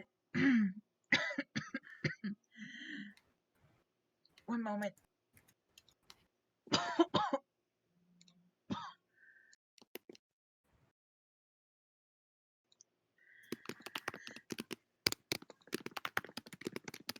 He's going to send Bartholomew to invest towards the unknown things since they haven't attacked. And if they attack Bartholomew, D is going to attack them next turn. Alright. So yeah, Bartholomew goes towards the wavy things. And I'm muting Alright. again. Yeah, that's fair. Next is the tree. Oh wait, tree 1 is dead. I should probably. It rolls over in its grave. Yeah. It whispers, "Why, cruel world?" So it's actually the distorted beast's turn now. Let me frantically flip over to their page in the monster manual so that I can actually attack with them. No.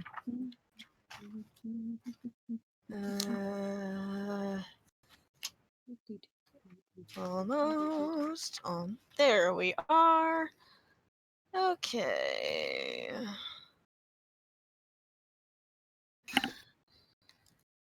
Alright, so roll 1d20. Okay, so Bartholomew just ran up to them, and so one of them is going to reach out and attack poor Bartholomew with some strange appendages. It's 25 hit. Oh no. I feel like you either roll 19s or 2s. Yeah, that sounds about right. You're on a seesaw of dice rolling ability.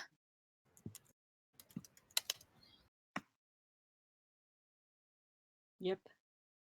Most likely.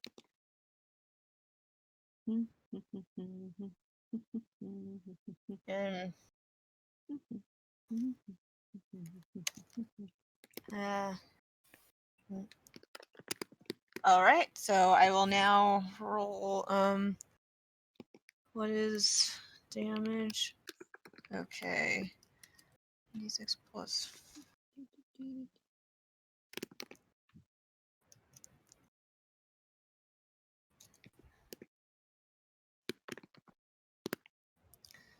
So that is 1 attack, 10 damage. Oh wow, max. And this thing actually gets to a multi-attack. So 1d roll 1d20 plus 6. I don't think 7 hits. That's a nat 1. Oh, well, I guess it's maxed itself, and it looked really cool when it was bounding in, all menacing, and then it just kind of smacked itself, and it looks kind of silly. Doesn't it get like? Doesn't someone get an opportunity attack if you? Yeah. I mean, we Bartholomew, haven't yes. been playing with that rule at all this combat, so. If Bartholomew would like to take the attack of opportunity, thank you for reminding me that that's what happens. Yeah, no problem. Collective memories. Yeah. I hate to say this, but by that logic, the tree should get an opportunity attack against me. No, tree, no. It was too astounded by the majesty of the horse. Yeah, and also the fact that I one-shot the other tree with a double crit. Yeah. They actually roll a disadvantage for reasons. Sorry, should have mentioned.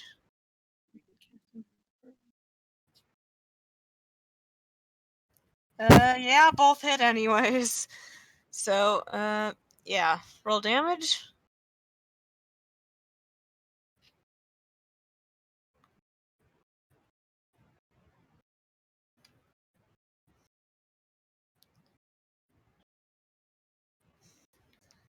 That's an 8, right? Okay, thank you.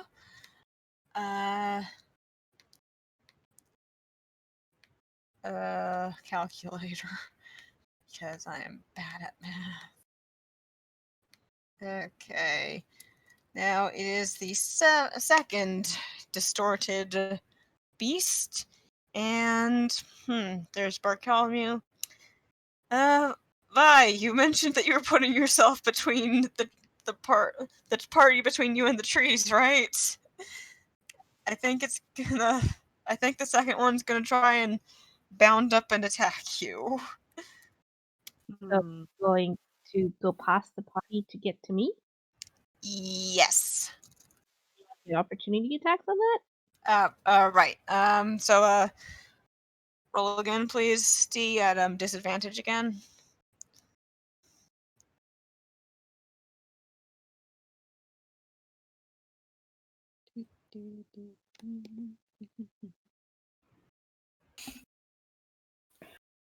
Raw, either getting really good or really bad rolls this session.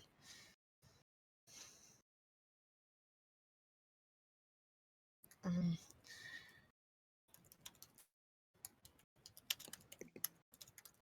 looking at some feats, and they're like, "Huh, these are very interesting." They got some new ones from Tasha's Cauldron of Everything.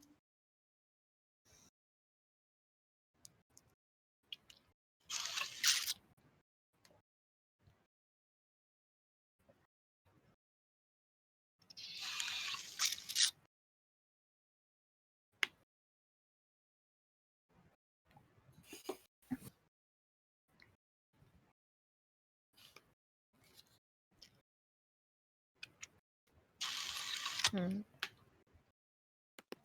7 does not hit. So the creature runs up to Vi, and it will now attempt to attack. So I first thought I was attack. like somewhere in front of her, right? Do I also get one attack of opportunity? Vi mentioned these creatures are not coming from the same direction as the trees and shrubs. They're coming from like further along the road. And Vi mentioned that she was putting the party between herself and the trees, so she is now exposed to the creatures. And yeah, Bartholomew is okay. Vi's gonna do shield, so that doesn't hit. Alright, so it's going to attack again because it has multi-attack, as I said. I don't think that hits either. So the new participants are done, and oh look, it's Vi's turn. So what just attacked her? You're not quite sure what it is. If you'd like to make some roll to identify it, I'd allow it. But right now it looks like some kind of a very distorted creature with like appendages of some kind, which could describe a lot. Well, Vaikima will roll to see what they are. Okay. What is it, Arcana? Probably not Arcana. Investigate or perception or 23. You can tell what these are. They look a bit different from how they're usually drawn, like they've been altered somehow, but you can tell that this is a displacer beast. How did I suspect that? Yeah, how did we? Vibe. I don't know, distorted beast. I'm just like, huh, that sounds I mean, like it's I didn't really change the name a whole lot. Yeah. I suspected as soon as you said that we have disadvantage to hit them. Yeah. Because Displacer Beast is the only monster I know that has that effect. Yep. So you're ooh, that means we get to get some displacer beast parts. Those are really good. Yeah. Okay. So you still have an attack, or the rest of your movement. Does she know any vulnerabilities they might have, if they have any? If you can somehow incapacitate them or stop them from moving, then the disadvantage effect goes away. Also, if it has to make a saving throw to take half damage, if it succeeds, it takes 0 damage. So maybe avoid those kinds of moves. Okay. Alright, she's gonna try another Sapping Sting. All So I right. need to make a con save.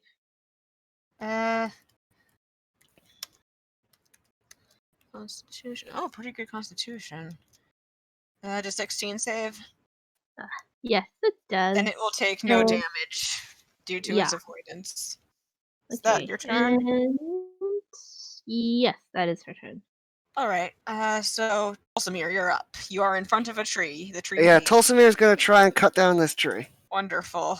Because the tree tried and killed his friends. 18? That Or hits 25 ya. rather? That hits you. Okay. Need to go look at my damage again. It's +6. Okay.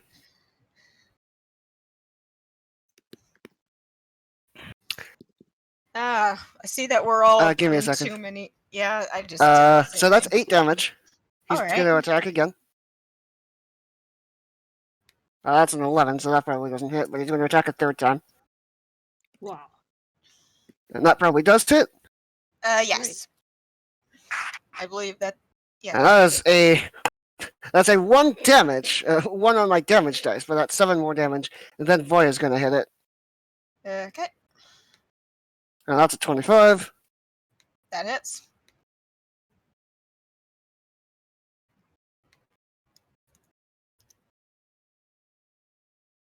That is 17 damage. Okay. And minus 17. What the fuck? Clear. 44 minus. Okay. The tree is looking a lot worse for wear. There's like splinters and gashes all up and down its trunk, and it has lost a branch or two, but it's still looking fit and upright. So that's your Great. turn. I'm going to hop to the washroom. I'll be right back. If I get Alright. attacked, Tulsamir's AC is 20. Okay, thank you. Korak, you're up. All right. So, in relation to Korak, what's the distance for the current enemies? Because I imagine Korak heard the displacer beasts attacking Viper. I'm gonna say that the tree is The tree is 10 to 15 feet away from you. There is a shrub at your feet, and the displacer beasts are probably further away, like 30 feet, I want to say. They're near Bartholomew and Vi. And Hawthorne. All right. So Vi's got at least some protection for now. So Korak's going to go ahead and try to clean things up. So first, he's going to take his halberd and try to chop up this vegetable in front of him. Wonderful. The shrub? Yeah. Okay, roll.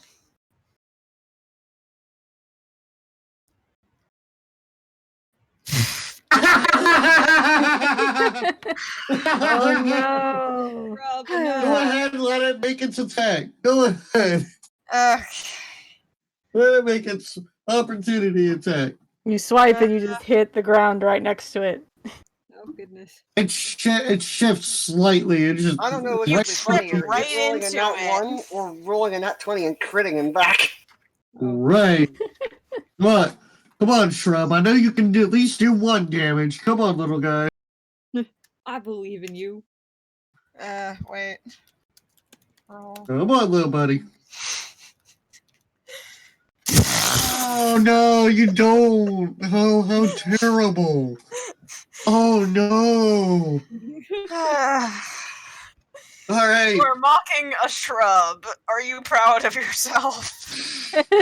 It's not Korak mocking a shrub. You're mocking a shrub. I am mocking a shrub, yes. Are you proud of yourself? Yes. Are you Anyway. going to attack the poor shrub again? Yep. Yeah, he's gonna use his extra attack to attack the poor shrub again. Yeah.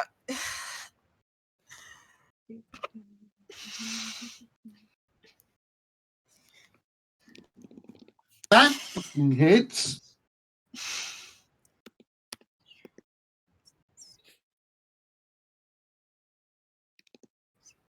Obliterated. Yeah.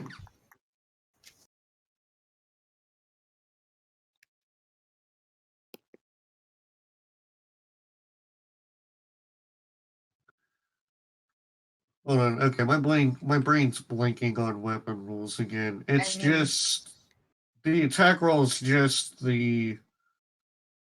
Oh wait, I got it. All right.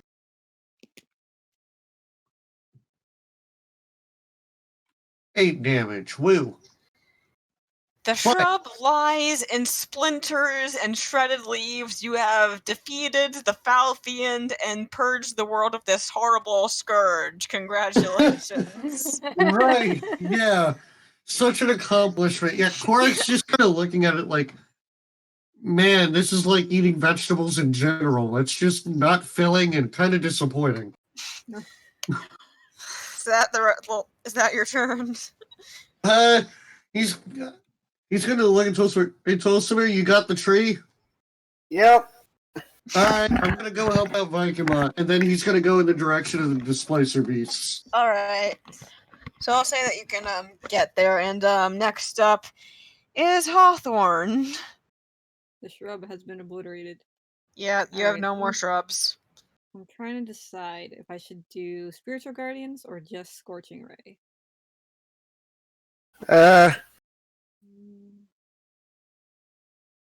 Why don't you use your Channel Divinity? Like Channel Divinity. Where was that again? The one where I do my. The one where you shoot a big burst of light. Because then they could get, if they save, they might not get any damage. Yeah. I might as well do Channel Divinity because it is. I do get that back. All right, roll some Constitution saves. All right, for the Displacer Beast. Yep, the 2, because I think they both went up to us, didn't they? Or one went up to Bartholomew, one went up to Vi. oh, okay. Oh, so there's only one in front of me. Oh, that's fine. I get this back later. Okay, so what am I rolling? Constitution. Okay. Gotta beat a 15. Is it 15? I think it is 15. Yep. It does That not. doesn't beat a 15. No. 2d10. Well, plus. it hits them both, right? The area of the thing is 30 feet. So In that case, I'll roll the other one as well. That is true. Thank you. But also, even though this one lost because of its avoidance, it still only takes half damage. Does that work on con saves? It's if the Displacer Beast is subjected to an effect that allows it to make a saving throw to take only half damage. Yeah. So I think it works on every save. But the other one just completely avoids it. It succeeds on the same time. Wait, what? They Did I both. also get the tree because I was between the tree and Vi. You said Vi was 30 feet away. You probably would get the tree, yeah. Yeah, sure. Let me just Cool. flip back to the tree. This is some great Its range. dexterity is not great, and it Con. does not have avoidance. Yeah, this is a con save. Oh, Constitution. Its con is a bit better. It also probably doesn't have a lot of Oh, health. well, that's Hooray. a fail. And we are level 6, so it's plus 6 on that damage. 21 damage, half if they, well, you know. Okay, there's so stuff. good news, Tolsimir, that your nemesis has been kill stolen. Dulcimer doesn't mind. Okay, fair enough. One. Okay, and so half would be 11. Okay. And then for that Let's avoidance thing, it gets whatever it was. Yeah. One of them looks undamaged by Hawthorne's attack. The other is a bit miffed. Yeah. Okay, cool. Good call. I need to remember to use that more often because it comes back. Yeah. You could also use a spiritual weapon as well, depending on whether you feel threatened enough by this fight to find it worth using. I feel like I might. I think I will because it's right here next to me. So I'm going to. I think it attacks on the same time that I cast it, right? Yeah. Okay, cool. I'll hit the one in front of us. So that is at disadvantage. Yes, disadvantage. Keep lowest one. 20. Yeah, that hits. Woo! I only did that second level because I'm keeping the others for other things. 1d8 plus 4. 4. Yeah. 9 damage. 9. Okay. So this was the one by Bartholomew? No, by us, me and by Bartholomew okay. can come back later. Okay. And also, I feel like this one's a little threatening in my face. Yeah, that's fair. Okay, so that's your turn? Can I somehow move in between it? Sure, yeah. And Vi? Cool. I'll do that because I have a higher AC. Okay. I can also do Warding Flare. Ah, shoot, I should have used that earlier. Oh, it's okay. I'll do it next time. Ty, you're up. Let's see. So there's no more shrub, obviously. Yeah.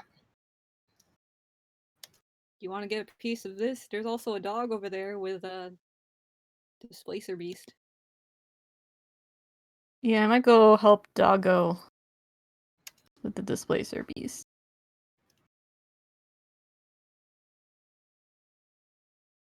Get it.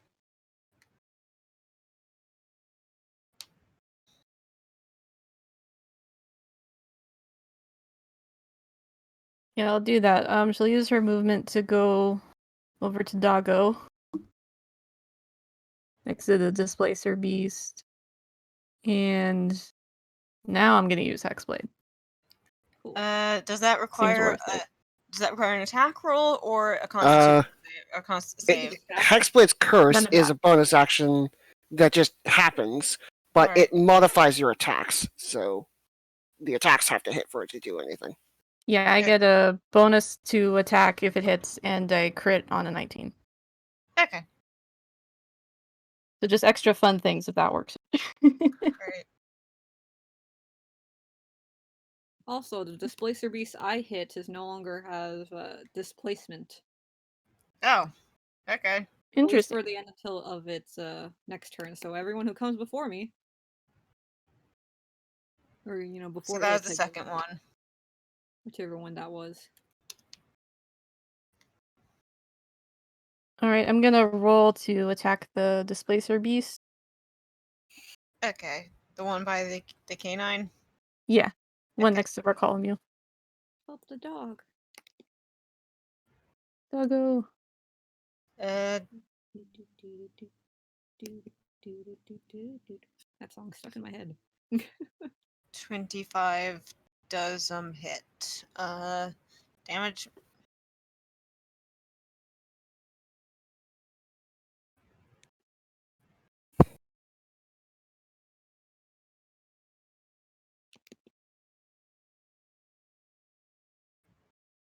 The hot plus 9 damage. Damn. Okay. Nice. Right. Minus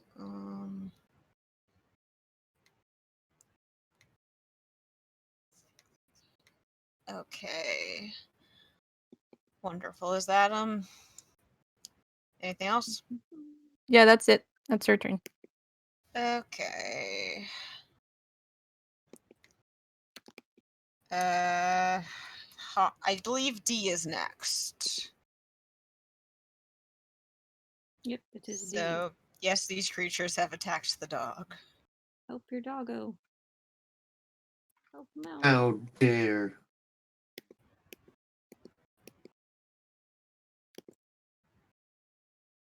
Oh wait, I guess. Never mind. It comes back at the end of set. What's that? It's okay. Oh well, I tried.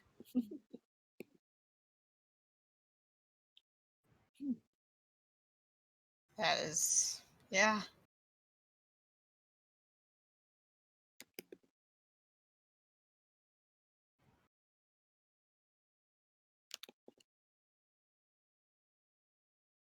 Yes. Right now, there's only the 2 displacer beasts. Get him. And there's one next to Vi and Hawthorne. Hawthorne's over there, right? Yep. Yes. By Hawthorne. Korak's there too. And there's one next to Bartholomew. And Ty just went over there and hit it.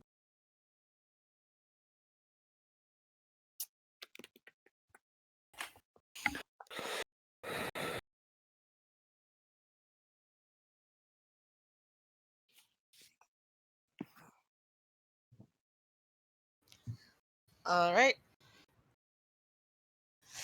At a disadvantage. Pew pew.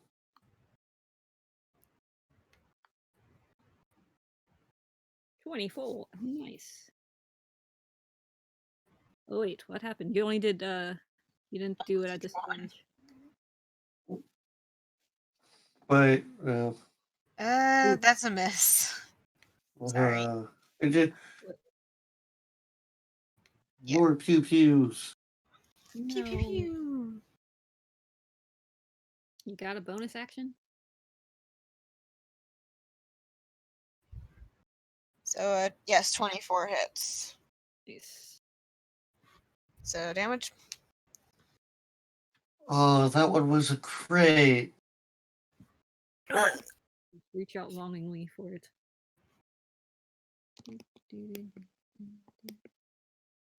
I found the. So cool.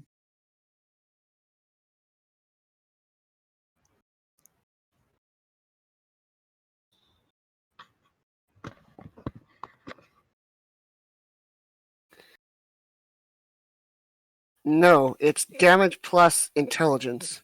So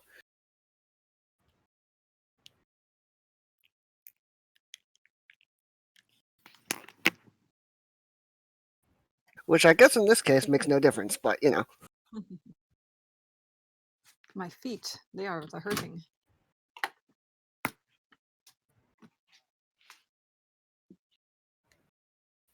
Oh. 8 damage, okay.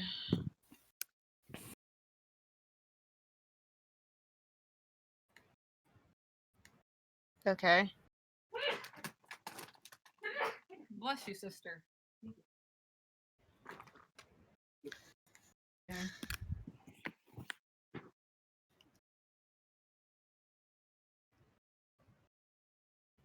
Yeah, that does not hit, sorry. Is that your turn?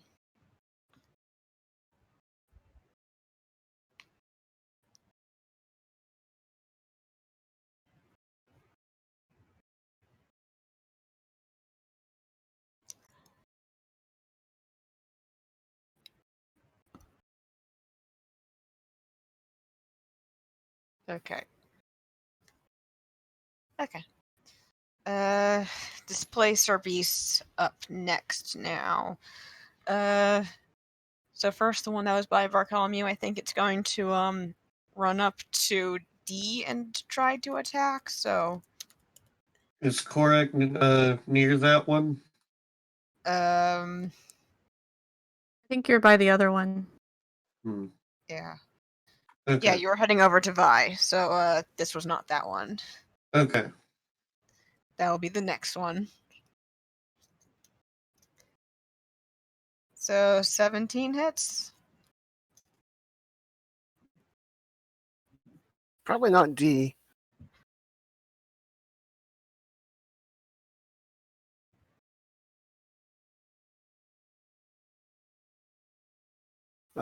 Hello? Is anyone there? Yeah, I She's hear you, typing Beryl. in general. She's typing in general.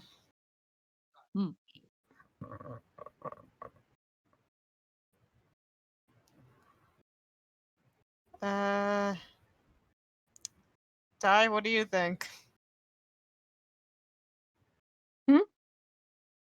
General. Oh, I didn't see general. I think so, because she went right up to the displacer beast to help Bartholomew. So if Oh. they're all in range, then Yeah, you'd all be around. yeah, we should all be in that kind of range of each other.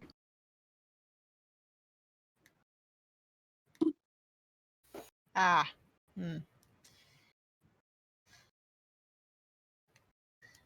gonna have to roll 4 times. Great.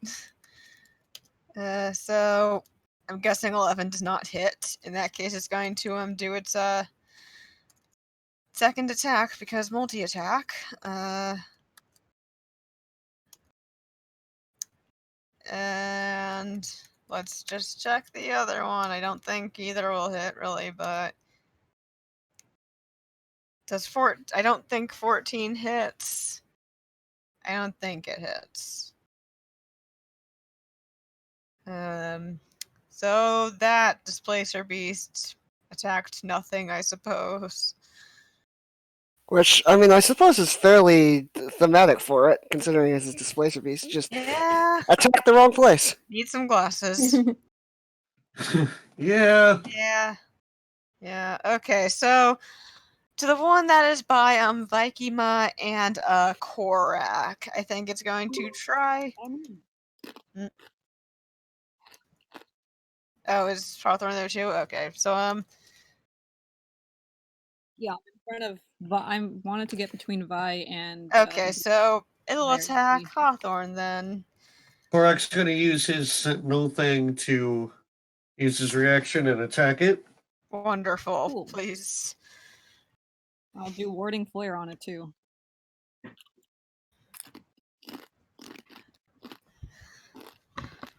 Is warding flare the reaction? Oh, okay.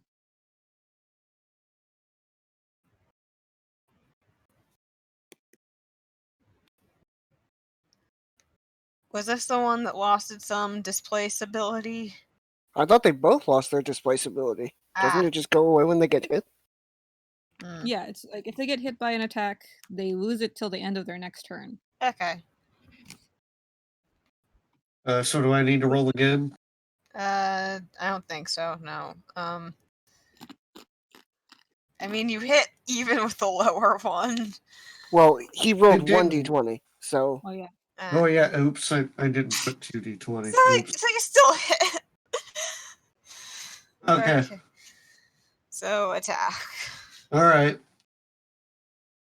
Next roll. Come on, hit it.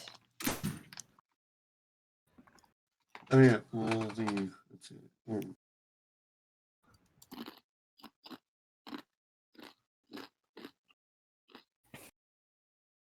Yay, nice. Still hits. All right. Hooray.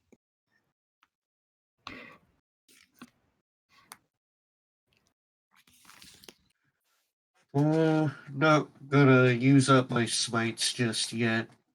I'm feeling we're gonna need them. Probably. A whole 7 damage, and its speed is now 0. Oh, well, then it's still not going to be able to use its displacement. That's not exactly how that works, but No? DM discretion. It's Technically, the attack you get from Sentinel when a creature attacks a target other than you is not an opportunity attack. What's the Uh, distinction then? And I don't know what the distinction I is mean, then, but yeah. What's He the just sentinel? hits it. He just hits it at the very yeah, least. and if it's Cuts into its side. if its speed is reduced to 0, then it continues to not have the disadvantage. 7.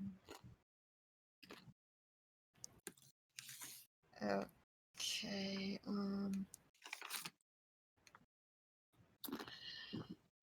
65 minus 7. No.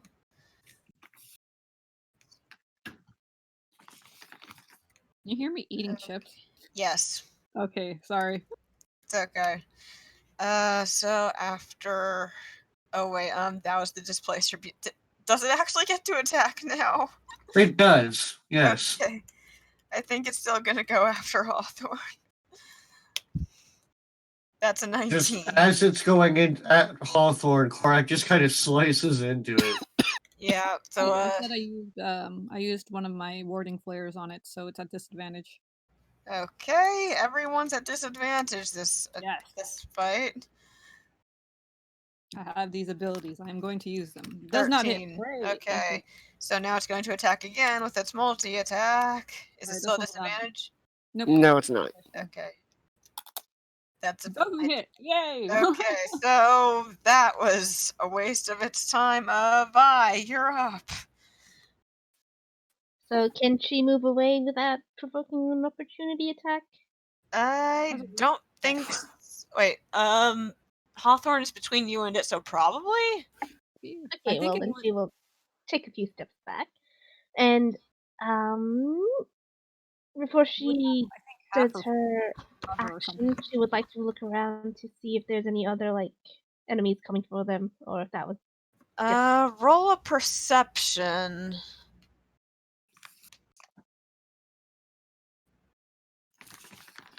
Got mute again. You see a slight flicker in the air. It's not the displacer beast, but there is something else here, and I will be adding another monster to the initiative order. Oh wow, another one. You spotted it. Start or right now? It's not going to attack right now. You still have your turn, but there is something else here. Everybody about that thing she just saw, so no surprises. And then she is going to use Stacking Sting again on the displacer beast. Okay. Attacking Hawthorne. You don't need to do a disadvantage this time. Yeah. Well, it's a con save. Ah.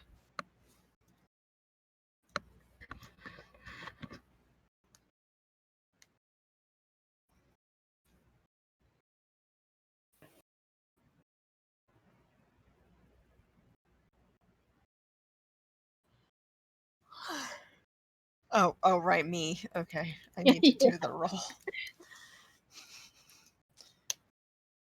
I don't think that succeeds. It's going to take 2d4 damage, and it's also going to be falling prone. Okay. You just had 3 L's there.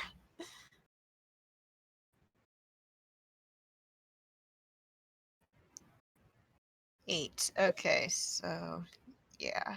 Okay.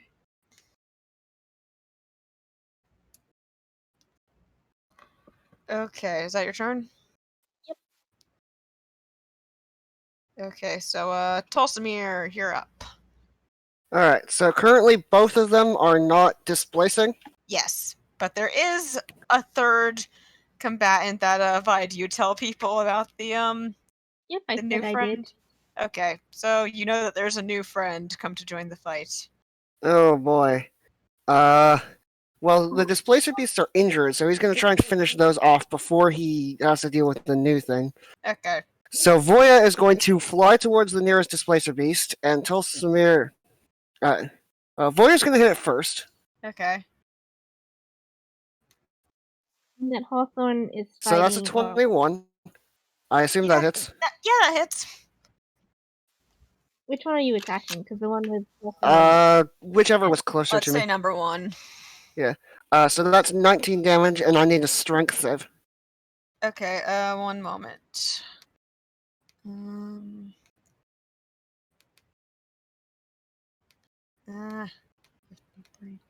Did you say my name? Someone? I don't think so. But I was just asking which one was being attacked. Because the one near you is prone. Oh, it's prone? Yep. Is this the No, one I'm attacking? Because that actually matters for this. this is number 1, which is not prone. Okay. Yeah, number 2 is prone. Well, Strength save. yeah, strength save. Alright, it does succeed on its strength save. So I'm going to try and hit it with my spear. Okay. The extra pointy spear of pointiness. 25 hits. Really make sure Tulsamir gets his point across. 7. Is it dead? Not quite yet, but it's looking kind of bloody. Now is it dead? Still no. Oh my gosh! Alright, well, unfortunately, Tulsamir is out of spear. Tulsamir is out of pointy things he can stab into this thing right now. So Is that's his Voya turn. able to stomp on him? Voya did that first. And Oh. I needed to be prone in order to get Voya's second attack. Oh. Okay. So that's your turn? Yes. Okay, so Korak next. All right, Korak's not the one that's prone. Yes, you're at the one that's prone. So he's going to attempt to choppity chop with his halberd.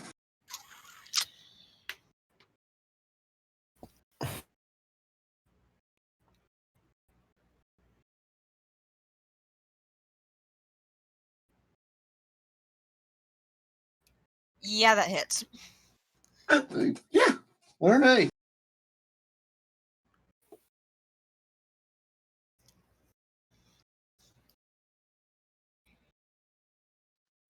All right. 12. Okay. And then he's going to do his attack again with Okay. extra attack.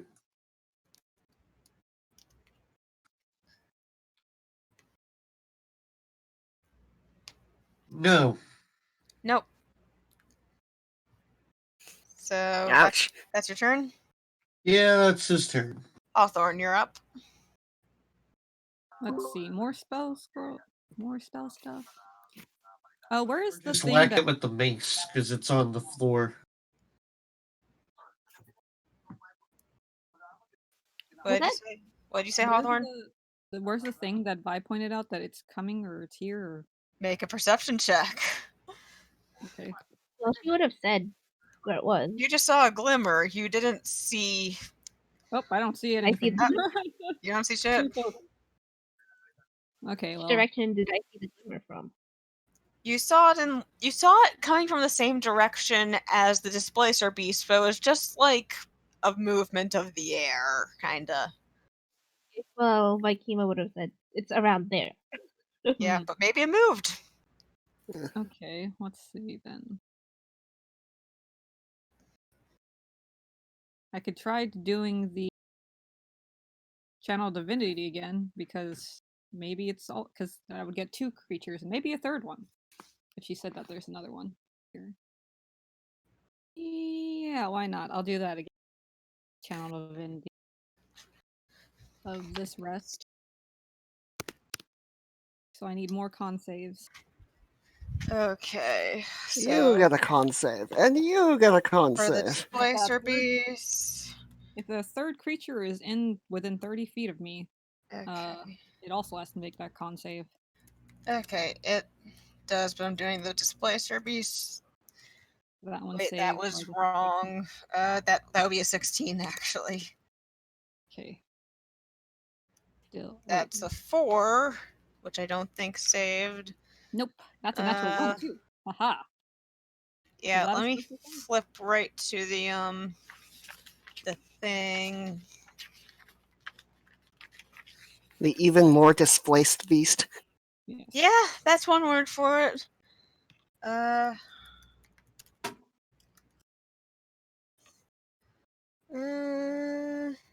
Is radiant damage. That's I a believe. 15. That meets it, so I think that saves. Yeah. Okay. You would take half of this. 13. Okay.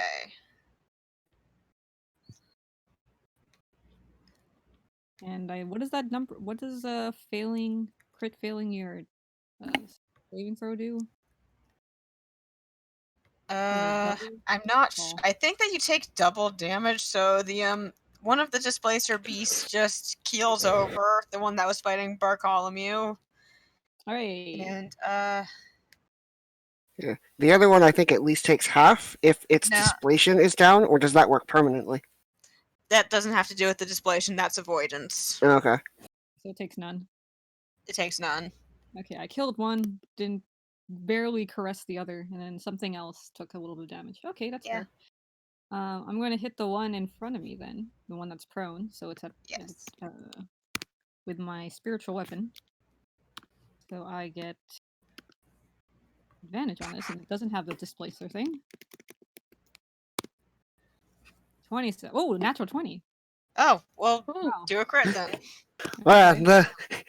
That feeling when you roll a 20 and a 1 at advantage feels good. Thank goodness. Just avoided Fucking near disaster. 2d8 plus 4, I believe. It's just a little. 13. Okay.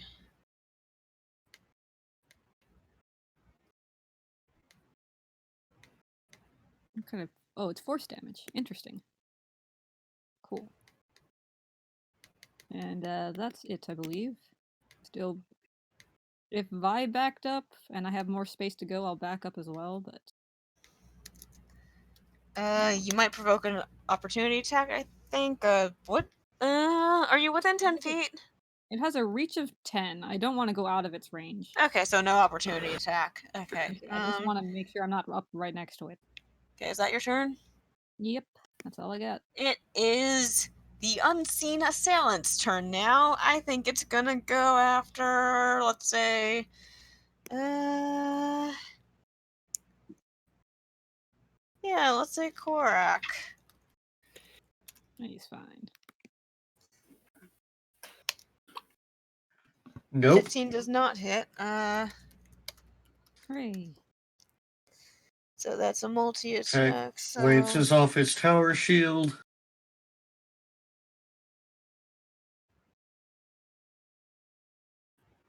just 20. Oh, natural 20. Oh, that's a natural 20, so that automatically hits. Wonderful. So crit is double, right? Double the Yep. dice, not the static modifier. Okay. Double the thanks. dice. Also, thing to note, you can't see it while it's attacking you, even though it's definitely attacking you, but because it is attacking you, you can kind of tell where it is. That's fair. Sounds like a good thing that I got Binding Smite, huh? Yeah, Is 16 it damage. invisible? It's invisible, yes. It's invisible.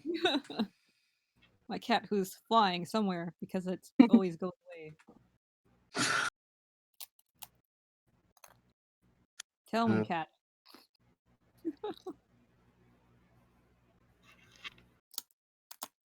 So that's 16 damage. And, do invisible things, Beryl, do invisible things, trigger opportunity attacks when they get out of someone's range? No. Okay, so I think... And I'm pretty sure Korax uses reaction this round anyway. He already has. That's why I didn't have him use Stem's Endurance. Wonderful. So, it was there. It might not be. That's its turn. Did it hide? Because that actually is a distinction. No, it's just got invisibility. Well, in that case, we do know where it is. Oh. A creature, yeah, an invisible creature we can't see. We do know what square it's in unless it hides. In that case, you know generally where it is, I guess. Yeah, we know the general 5-foot area that it's in, but it could be anywhere within those 5 feet. Yeah. The idea being, like, it's invisible, but if it's not taking care to not displace the area around it and not make sound and that kind of thing, you can still know where it is. Okay. That's why it's best on a road. So, we're back to Tiny. All right. Is the displacer beast still nearby? Which one did we take out? The one by Korak and Hawthorne and Vi is still alive. The one that you were near, I think, is dead. Yeah. Okay, so then she's sorry, gonna. is the one I'm near alive or dead? The one you are near is dead. Okay. Okay, then she's gonna go over to and hit the one that's still up. Okay. Advantage.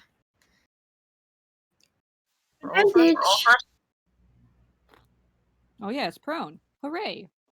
Hooray! Good idea. Everyone wail on this fool.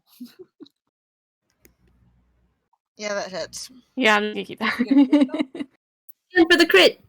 Go for the crit. Go for You the know, crit. yeah. Why not? It costs $0 for try for the It crit. costs $0 to try.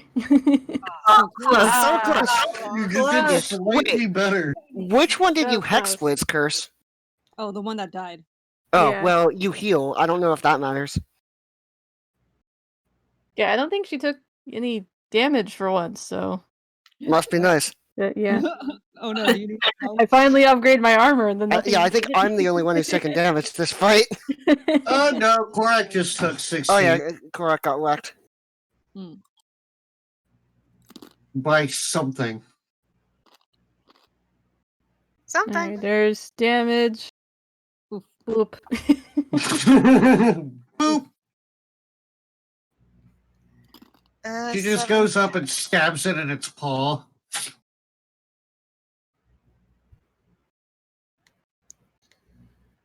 He, like, looks at the sword, like, confused and tries to say something and the pink bubbles come out. Oh, It's like, Yep. oh yeah.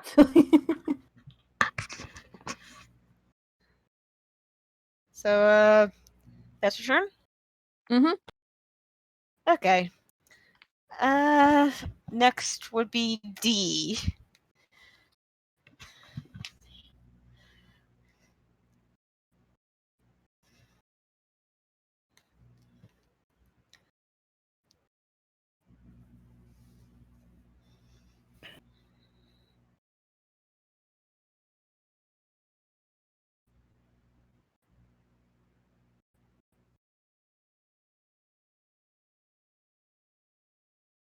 E.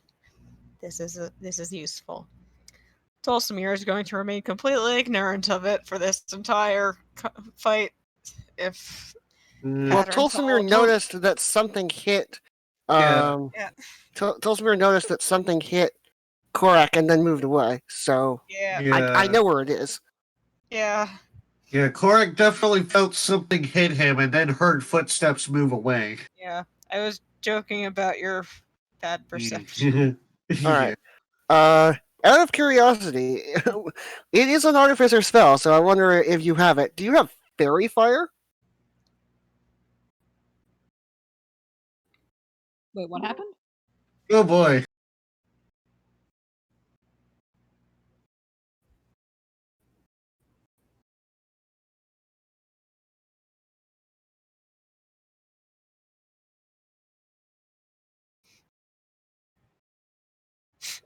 Well, that's unfortunate.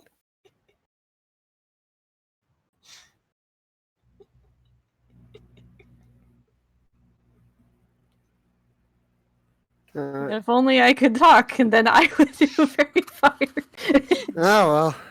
Oops. I'm so happy that's somebody okay. got Cora- the bubbles. It's Nobody okay.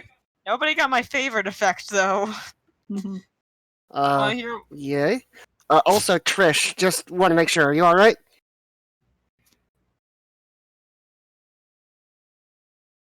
Okay. Okay.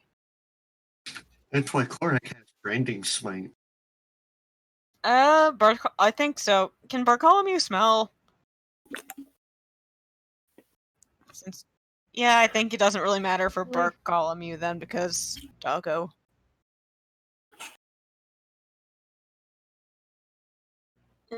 True, but also, yeah, I think. Yeah, I think Bartholomew can see it. Yeah.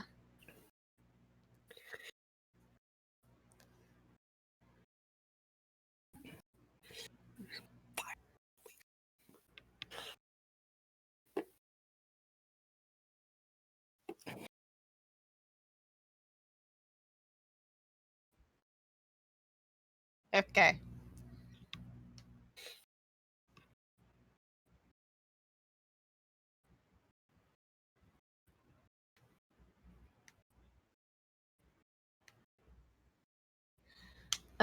If he can tell where it is, I think that he does not have disadvantage. That's not enough to hit.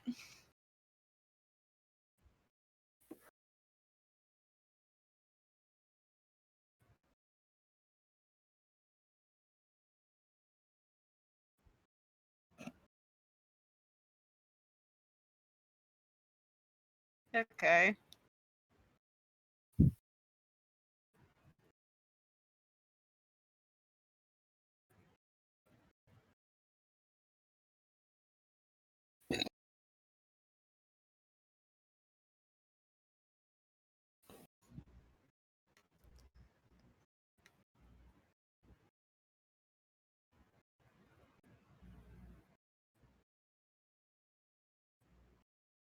$17 hits.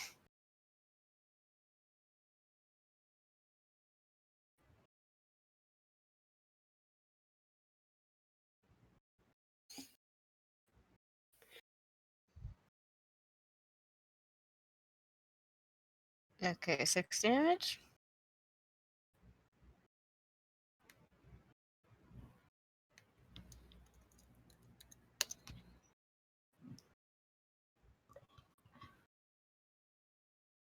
I'm gonna say no. Because it's got an arrow sticking out of it now.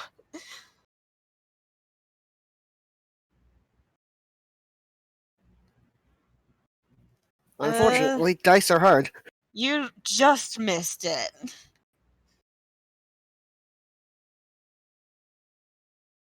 It's just an arrow bobbing up and down in the middle of the air. Yeah. You okay? Okay. I think your turn's done if you want to rest your voice. Your lungs. The lungs. Try opening up a freezer and breathing in some cold air. I find it usually helps.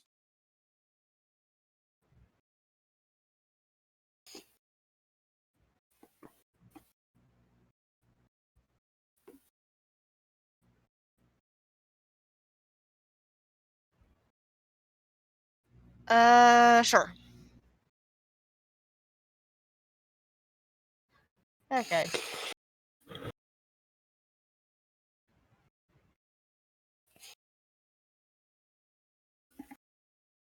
Okay, so next would be, I believe it's the surviving displacer beast.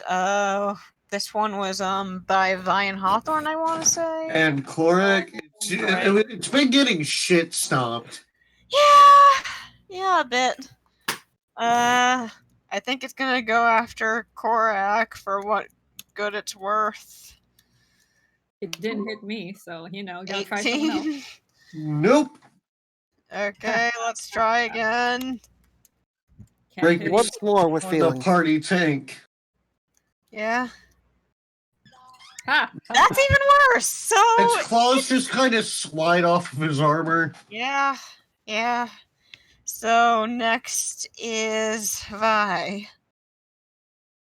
Is Vi And does it use its movement to get up from prone? Yeah, it's got nothing better to do. I mean, it had to, unless those were going to be at a disadvantage, I think. Yeah, it got up, I think. Oh, then. yeah. Cool. So we know where the other unseen thing is. Yeah, it's got an arrow sticking out of it right now. Okay. I am going to let me check something. Out of curiosity, can we see blood coming out of it, or is the blood also invisible? You don't know if it has blood or not, but you can't see any. Interesting. Okay, so I can't see it because it's still technically invisible. So instead, she is going to cast Bonfire on that.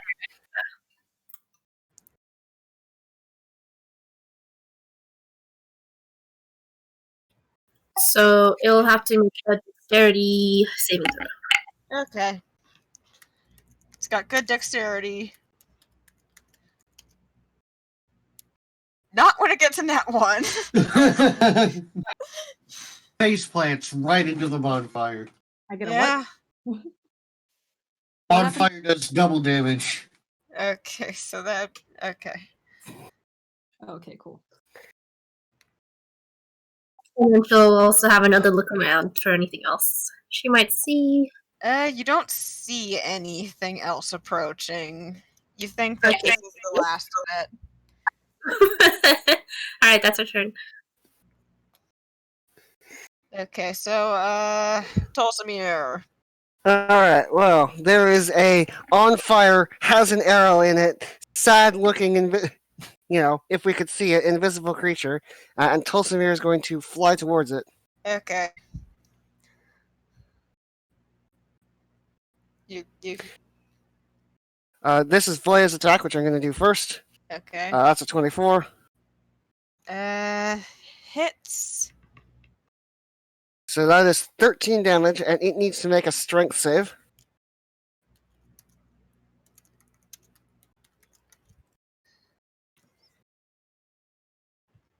Oh, jeez.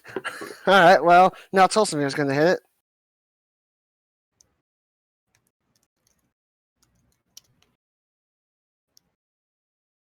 Tulsimir is going to check his stats again. No. Misses. Yes. And I'm just going to roll my third attack now. Okay. So I assume 22 and 25 hit? Yeah, they both do. So that's 16 damage total between two attacks. Okay. Wonderful. So plus the 13 from Voya's attacks is 29. And that is Tulsimir's turn. Okay, wonderful. Let me just okay.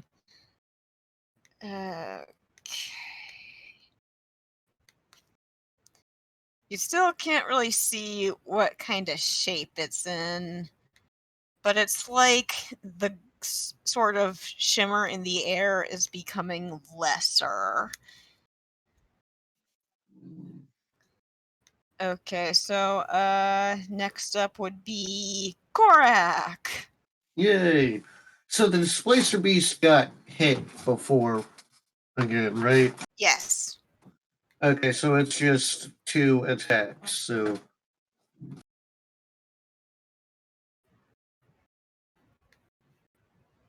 Yeah. So for the 2 attacks, I can just roll 2d20 plus 7, right? Sure, yeah. I feel like that'll give you a different roll, but let's see what it does. Let's see what it It will does. add them, but presumably you can figure it out. It also gives you the it adds them, but it also gives the separate ones. Yeah. Okay, I'll just do the 1d20. I miss sidekick. You could put the repeat dead.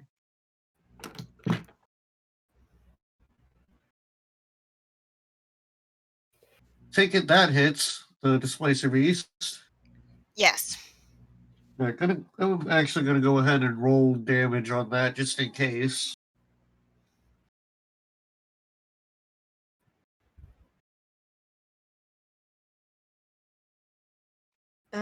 Still up. Alright, next attack.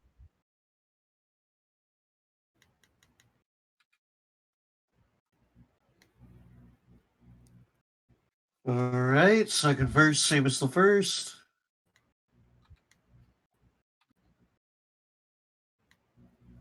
Alright.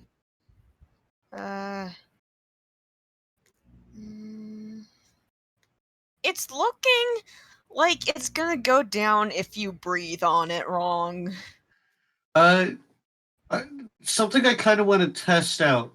Would it be possible for Clark to use a free action to shift into his 2 hand axes so that he can use a bonus action to hit it with a hand axe? You know what? Sure. Okay, then I guess he's going to do that.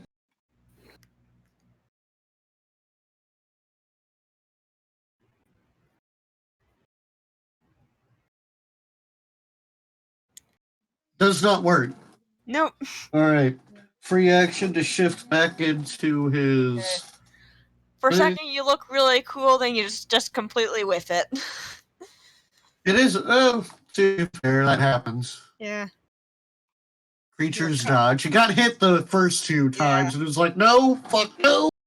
So, you know. Plus, if I was on death's door, I'd be a little more dodgy, too. Yeah. So, Alright. Next up is Hawthorne. Okay, how does the Give it a whack.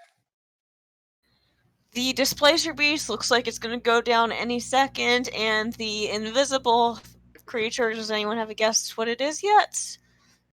I don't know. I'm not going to guess and look up that kind of stuff right now. Okay. So Yeah, I don't know. It's looking about half, a little lower.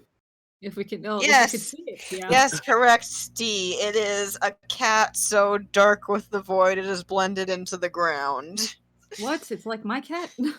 Yeah. My It cat is can the see it. night. You're I'm gonna gonna have to explain that one to me. It's just, you know how, black on black, like some pets just kind of during nighttime you can't see them at all? Yes. That's the joke. I just thought Batman. Alright, I'm gonna do Toll the Dead since it looks like it's about to keel over. So I need a wisdom save. Okay. Ask not for whom the bell tolls. It tolls for you, for whichever. To the Displacer Beast, please fail it. Constitution, right? Wisdom. Wisdom is mine. It's failing even with wisdom. Wisdom is lower. It's minus something? Hooray! So that's 2d12, I believe. I don't have potent spell something, so it's this. Nah, man, that sucked. Oh, it just kind of falls over. Oh, okay, good. It's dead. We just hear... It had 4 HP. Oh, thank goodness. So that was enough. Alright, I'm gonna bring over the spiritual weapon to wherever... Can I still see approximately where the invisible thing is? It's on fire, so yes. Okay, cool. Awesome. Yeah, I'm gonna bring over the spiritual weapon to it and whack it. Wonderful. Is that disadvantage still? Or... I don't think so, because it's on fire. Okay, cool. A whack. With an arrow sticking out It's of kind it. of like the fire is forming up into a sort of shape like a vortex, but like stuck to it. 12 does not hit. Ah, darn it. Oh well. The spiritual weapon is next to it now, though. Yes. Cool. So who's its turn next. I think it's gonna attack Hawthorne. What? So It's next to me. It's kind of next to you and Korak and I guess Tolsimir. So, I guess Korak's going to use his reaction to try to take a whack. Okay. My roll, wording I suppose. because- wait, do I have to look at it? Oh, I can't see it, so now I can't use it. Darn it! And that Wait, I guess hits. I can, because you did say it was not at disadvantage, or what? Is not at disadvantage. So I can wait. Can I see the creature, or is I It is still invisible, but the bonfire that Vi cast on it is like, you think that it's kind of it's it's weird. It's not burning like a normal creature would. It's like fire trapped in a whirlwind almost. I guess I'll say that I still can't see it because it is invisible, so You I can't can't use that see it, ability. but you can So it's see still where it is. Yeah. It's a normal attack then. Yeah. So that was the reaction, Korak? Yep. Okay, so now it will attack Hawthorne.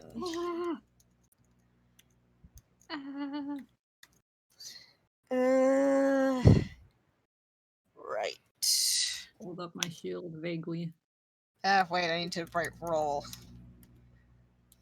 Right. Yeah, that's the thing I need to do. 23? Oof, that hits. Wonderful. I had my warding flare.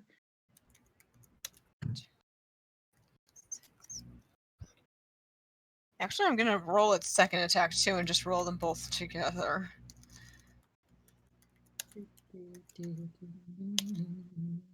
I suppose 14 does not hit. Oh wait, no, yeah, that doesn't hit. I thought Okay, that was damage. No. Doesn't even hit me without my armor. But with my shield. 13 damage. Okay. And that's its turn. Next would be Ty. All right.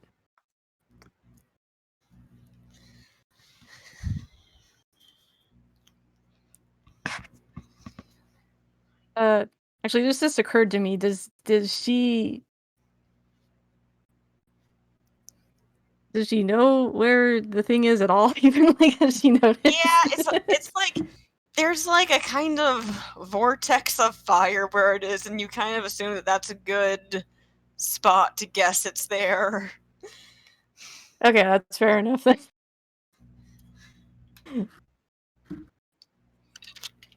Sendris is very happy. I'm sure he is.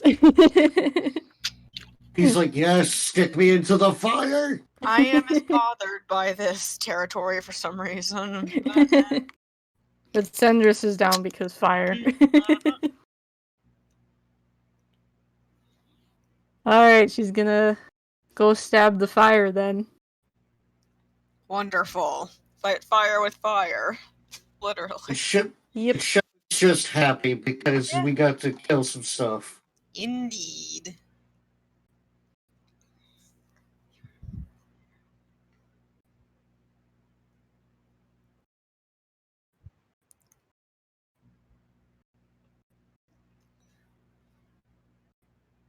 That hits, yes. Alright, and then I think I'm gonna add the fire to this one because Sendris. Yeah, because it could be more on fire. Yeah. It always can. Why not? Let me see. Where did I put that fire roll? There it is.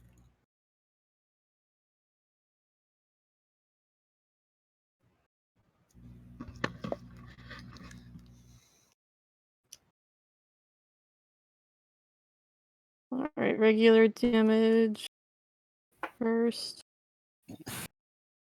And fire. Oops.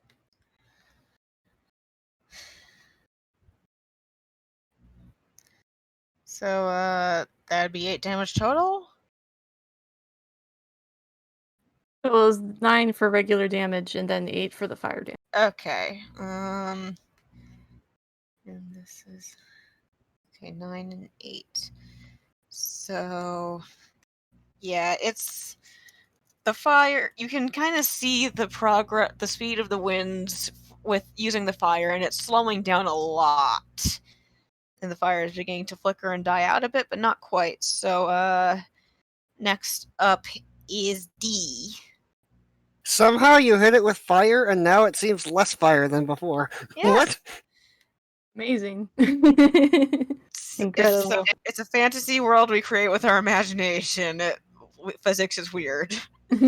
I mean, we're also in a place full of weirdness, so Yeah. it's like Tilsmere isn't exactly surprised. Yeah, it is on brand.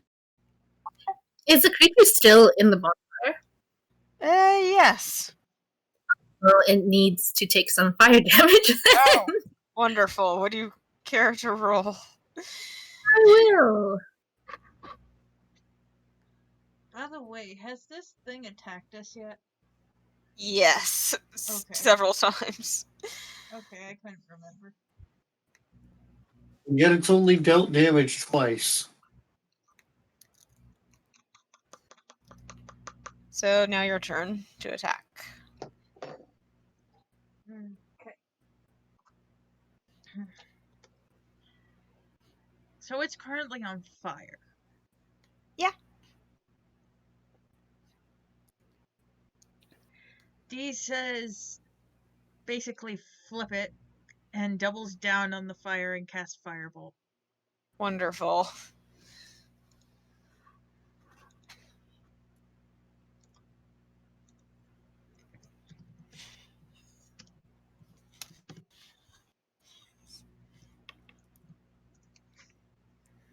Nope. Miss.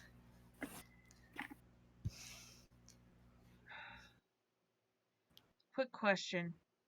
Mm-hmm. If D sent Bartholomew, would Bartholomew be hurt by the fire? No, wait, actually. The first time a creature moves into the space, it will get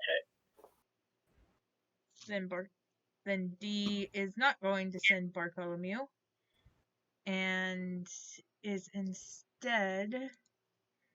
Do I have a bonus action thing?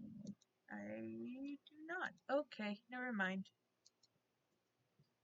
That is my turn this time. Okay, so I think next would be a Vi, if I'm not mistaken. Yep. Yeah, it's Vi next. Well, there's not much she can do because she doesn't want to use a spell slot. Fair. So, she's just gonna take the dodge action, and hopefully you guys finish it in this turn. Wonderful. It doesn't have a lot of HP left.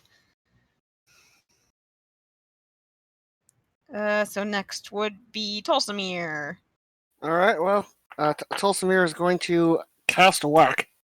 Wonderful. Cast Hit with Big Spear. Yeah, well, first of all, Voya is going to cast Hit with Hooves and see if that helps. No, it does not. Miss. That's not great. Tolsimir is going to hit with the spear. That's not great. Tolsimir is going to hit with the spear again.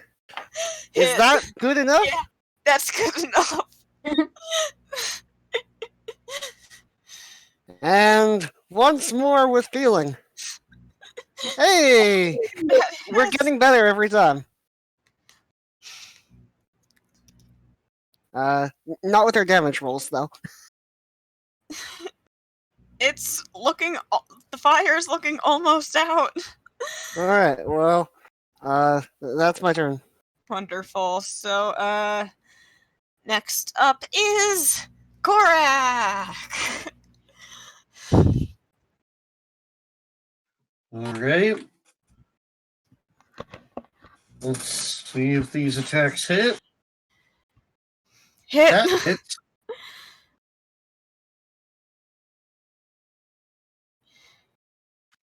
That's also a hit. You're probably gonna only need one attack. Well, Shipman's all about that overkill, and it's been a little while, so Fair enough.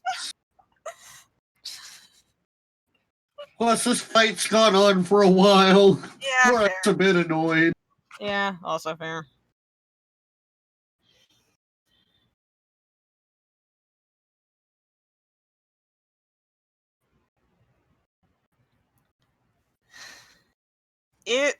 The invisible stalker goes down.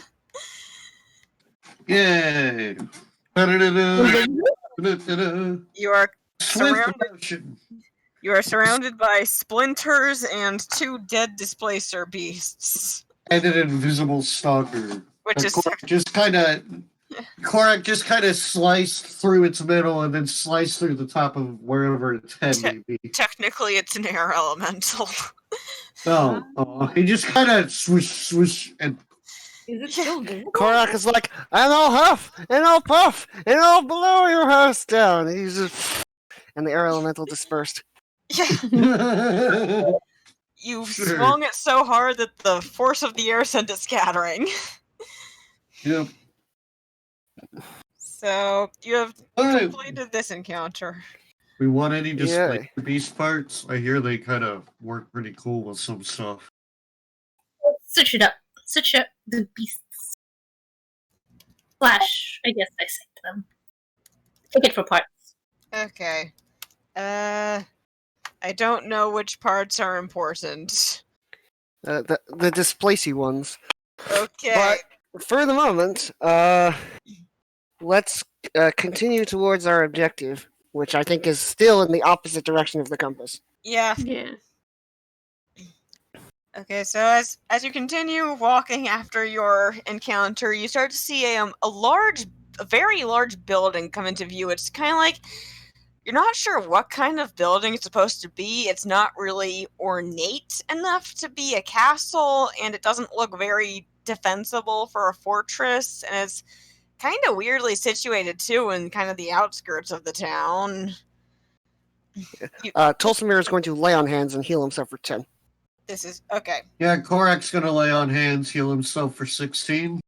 But yeah, you can assume that this building is probably what Mara told you about in Dana, because the compass is very stubbornly pointing away from it. Well, seems like this is where we need to go, but everyone be on your guard. Yep. Is there any windows on this building or anything? There are a couple of windows, but they all seem fairly high up. There's also what appears to be a main entrance, and right in front of that entrance is a welcome rug. Oh no! No! No! No! No! Korak gets flashbacks from another life!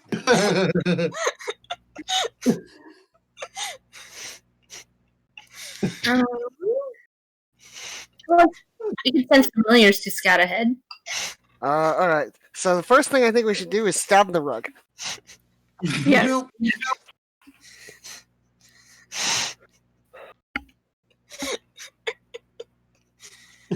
Are you actually stabbing the... Okay, familiar scouting ahead, or... I am. Well, here's the thing. It would be 100% metagame knowledge that I would want to stab the rug. Right, yeah, that would be metagame knowledge. We're not doing that. What? You want What? to the rug? I haven't faced the rug yet, technically. Yeah, no. Well, I mean, Korak's a level 5 adventurer. Chances are he's encountered a sentient rug at least once. I mean, I'm pretty sure D. My understanding is that D at least knows Carrie. Oh, yeah. Would Carrie have told D about the rug? Yes. Oh my Yes. goodness, shoot the rug.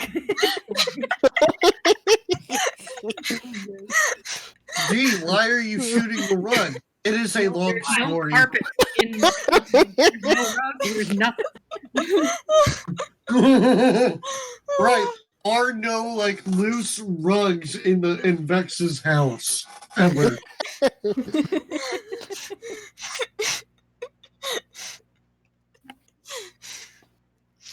So D shoots the rug.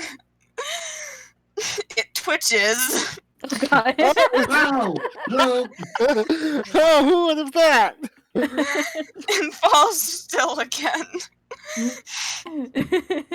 Like everyone stomp on it. Okay, Hey, so D, why'd you shoot the rug? so It is a long story. bye. Did you want to send your familiar ahead?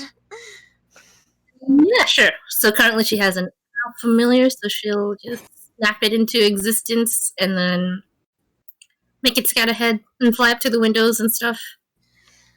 Okay. Inside the building. There's an army of sentient rugs. Inside the building, you see a lot of rooms and twisting hallways. You can see shelves filled with items, including, yes, some rugs. No. Right. Gotta shoot all of them. Fireball through them. I gotta shoot. This building does indeed seem large enough to potentially house a bridge. Who knows? Oh my goodness. No. You're not even in our. You didn't even. Oh. Well, I'm sure Glass has heard about the bridge and the rug, right? Yeah. I mean, Ren posted a comic about it, and I've heard you all fear rugs before. It's the whole thing. Yeah. Yeah, it was a great The comic moment. was very accurate. But yeah, it looks like a fairly large building, several floors, most likely, many rooms, and a lot of stuff inside it, not just rugs. Okay. Well, we are looking for one thing in particular. Yes. Remind me again what that was. Mara Rihanna asked you to look for a small metal box with a circular glass lens on it. All right, box lens. Okay, so not a rug. Not a rug. What if we happen to find a flying carpet? I mean, maybe it's stuck inside one of the rugs. It's rolled up. Who knows? Oh, Oh, great. okay. Presumably, this being like a house and such, Voya is too large to fit. It's not really a house. It's more like mall size. Horse in a hospital. You could maybe squish them in there. You could probably. I think Alright. you could enter with Voya, mall. but I don't think we're going to enter this session. Oh, are we cutting it off here? I think that we'll cut it off as you enter, because I think that Zone had specific ideas for the place that I don't know about. So. Okay. No problem. Does it involve rugs? Perhaps. Probably involved. It depends on if that first rug was his idea or not. No, that was actually my idea. Funny thing is, a rug probably wouldn't be as bad for Korak as it was for Vex. Yeah. And I'm pretty sure we are at a higher level than you originally were when you faced Yeah, that weren't we rug. like level 3? I believe Yeah, you I were was level gonna say, 3. I'm pretty yeah. sure we were 3. Yeah. We were So- still very new. I mean, maybe we could scale up the stats of the rug. Who knows? Yep, that's exactly it, D. Or Trish. But yeah, I don't know. My favorite thing is still that Vex got right up afterwards and slashed the living hell out of it. Yeah, I love that. Okay, And so then Anyway. if you Rob want was to like, do "Hey, anything, let's set it on fire." And Vex was like, "Yeah." so if you want to do anything else outside the building, that's good. I don't- But if not, I think we're I don't going. know if there's Well, anything we can thank do. you very much for running the session. I had a lot No of fun. problem. That Um, was you very that was a fun gauntlet. That was a fun gauntlet. Thanks. Yeah, that was fun. why is everyone posting Rub pictures of them all. horses? Horses inside places they're not meant to be. Yeah. And I got to figure out how to run my sword bard without her spells for once. yeah. And You're gonna Tulsimir continue to now not- has the power of whack. Yeah. Like really hard the power of whack. Yep. Very much so. You've done a lot. You did a lot. of Also, whacking. this stands to reason, but maybe write down your various effects because it's still going to last while inside the Oh yeah. building. I don't know if Forget I don't know if Korak's couple of inches and I mean, yours height yours increase- doesn't really do anything Me interesting. neither. I am also. No. I mean, Sorry. technically, it does mean that Korak loosely counts as large. It means that you Yeah. bump your head, you crack your forehead while you're walking into the building. Oh, right. Sorry, the size. Sorry, I just heard Korak's couple of inches, and I thought that's something completely different. Whoa! Carol, I see where Anyway. your head's at. I see where your head's at. God damn. Also, a Goliath was only a couple inches. That's a medical condition. Yeah, pretty much. God damn it! Um, I hate all of you. Nice. understand too. And with that, that's the session.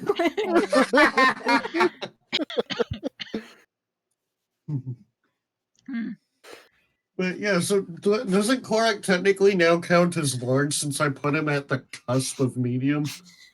I guess it does, yeah. You have a very large boy in your party. Even larger. How tall did we get? Do you want us to roll? About 5 inches, wasn't it? I rolled a 1d10 to figure it out. So I think Korak got 8 and Hawthorne got 5, I think. Okay. Alright, did you want to hear my favorite effect that nobody got? What's Yes, your I favorite do. effect? Yes. My favorite effect was you turn invisible and can't be heard. Oh, wow. That's pretty funny. Oh, that would have been fun. Actually, that would have been fun for Korak. He's like, guys, you can't hear me. Oh my god. Korak's gone. Like he just taps Hawthorne's shoulder 3 times, taps Tolson's shoulder 3 times. My other favorite one was that you can only speak in lies.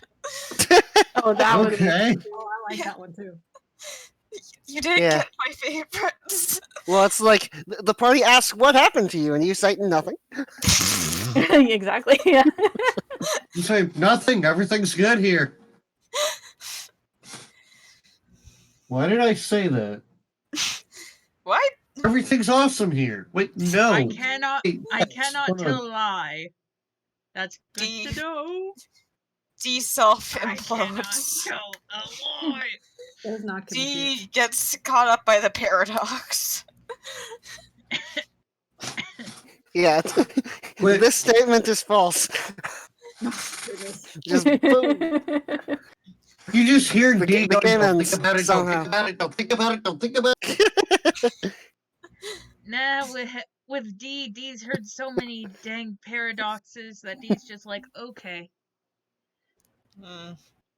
It's no longer yes, no, binary or anything. It's whatever you say.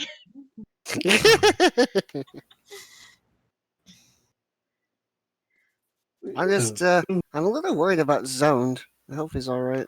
Yeah. Yeah. Yeah, hopefully he's just having an off day and he'll be okay. I feel really bad now. No. Well, I don't think you said anything wrong. I mean, Neither did I, but yeah. See, that was fair to air that, I think. Yeah. Because like that's we'll see. your character agency you're talking about. I should probably stop recording now, shouldn't I? Yeah. I was kind of hoping you would stop recording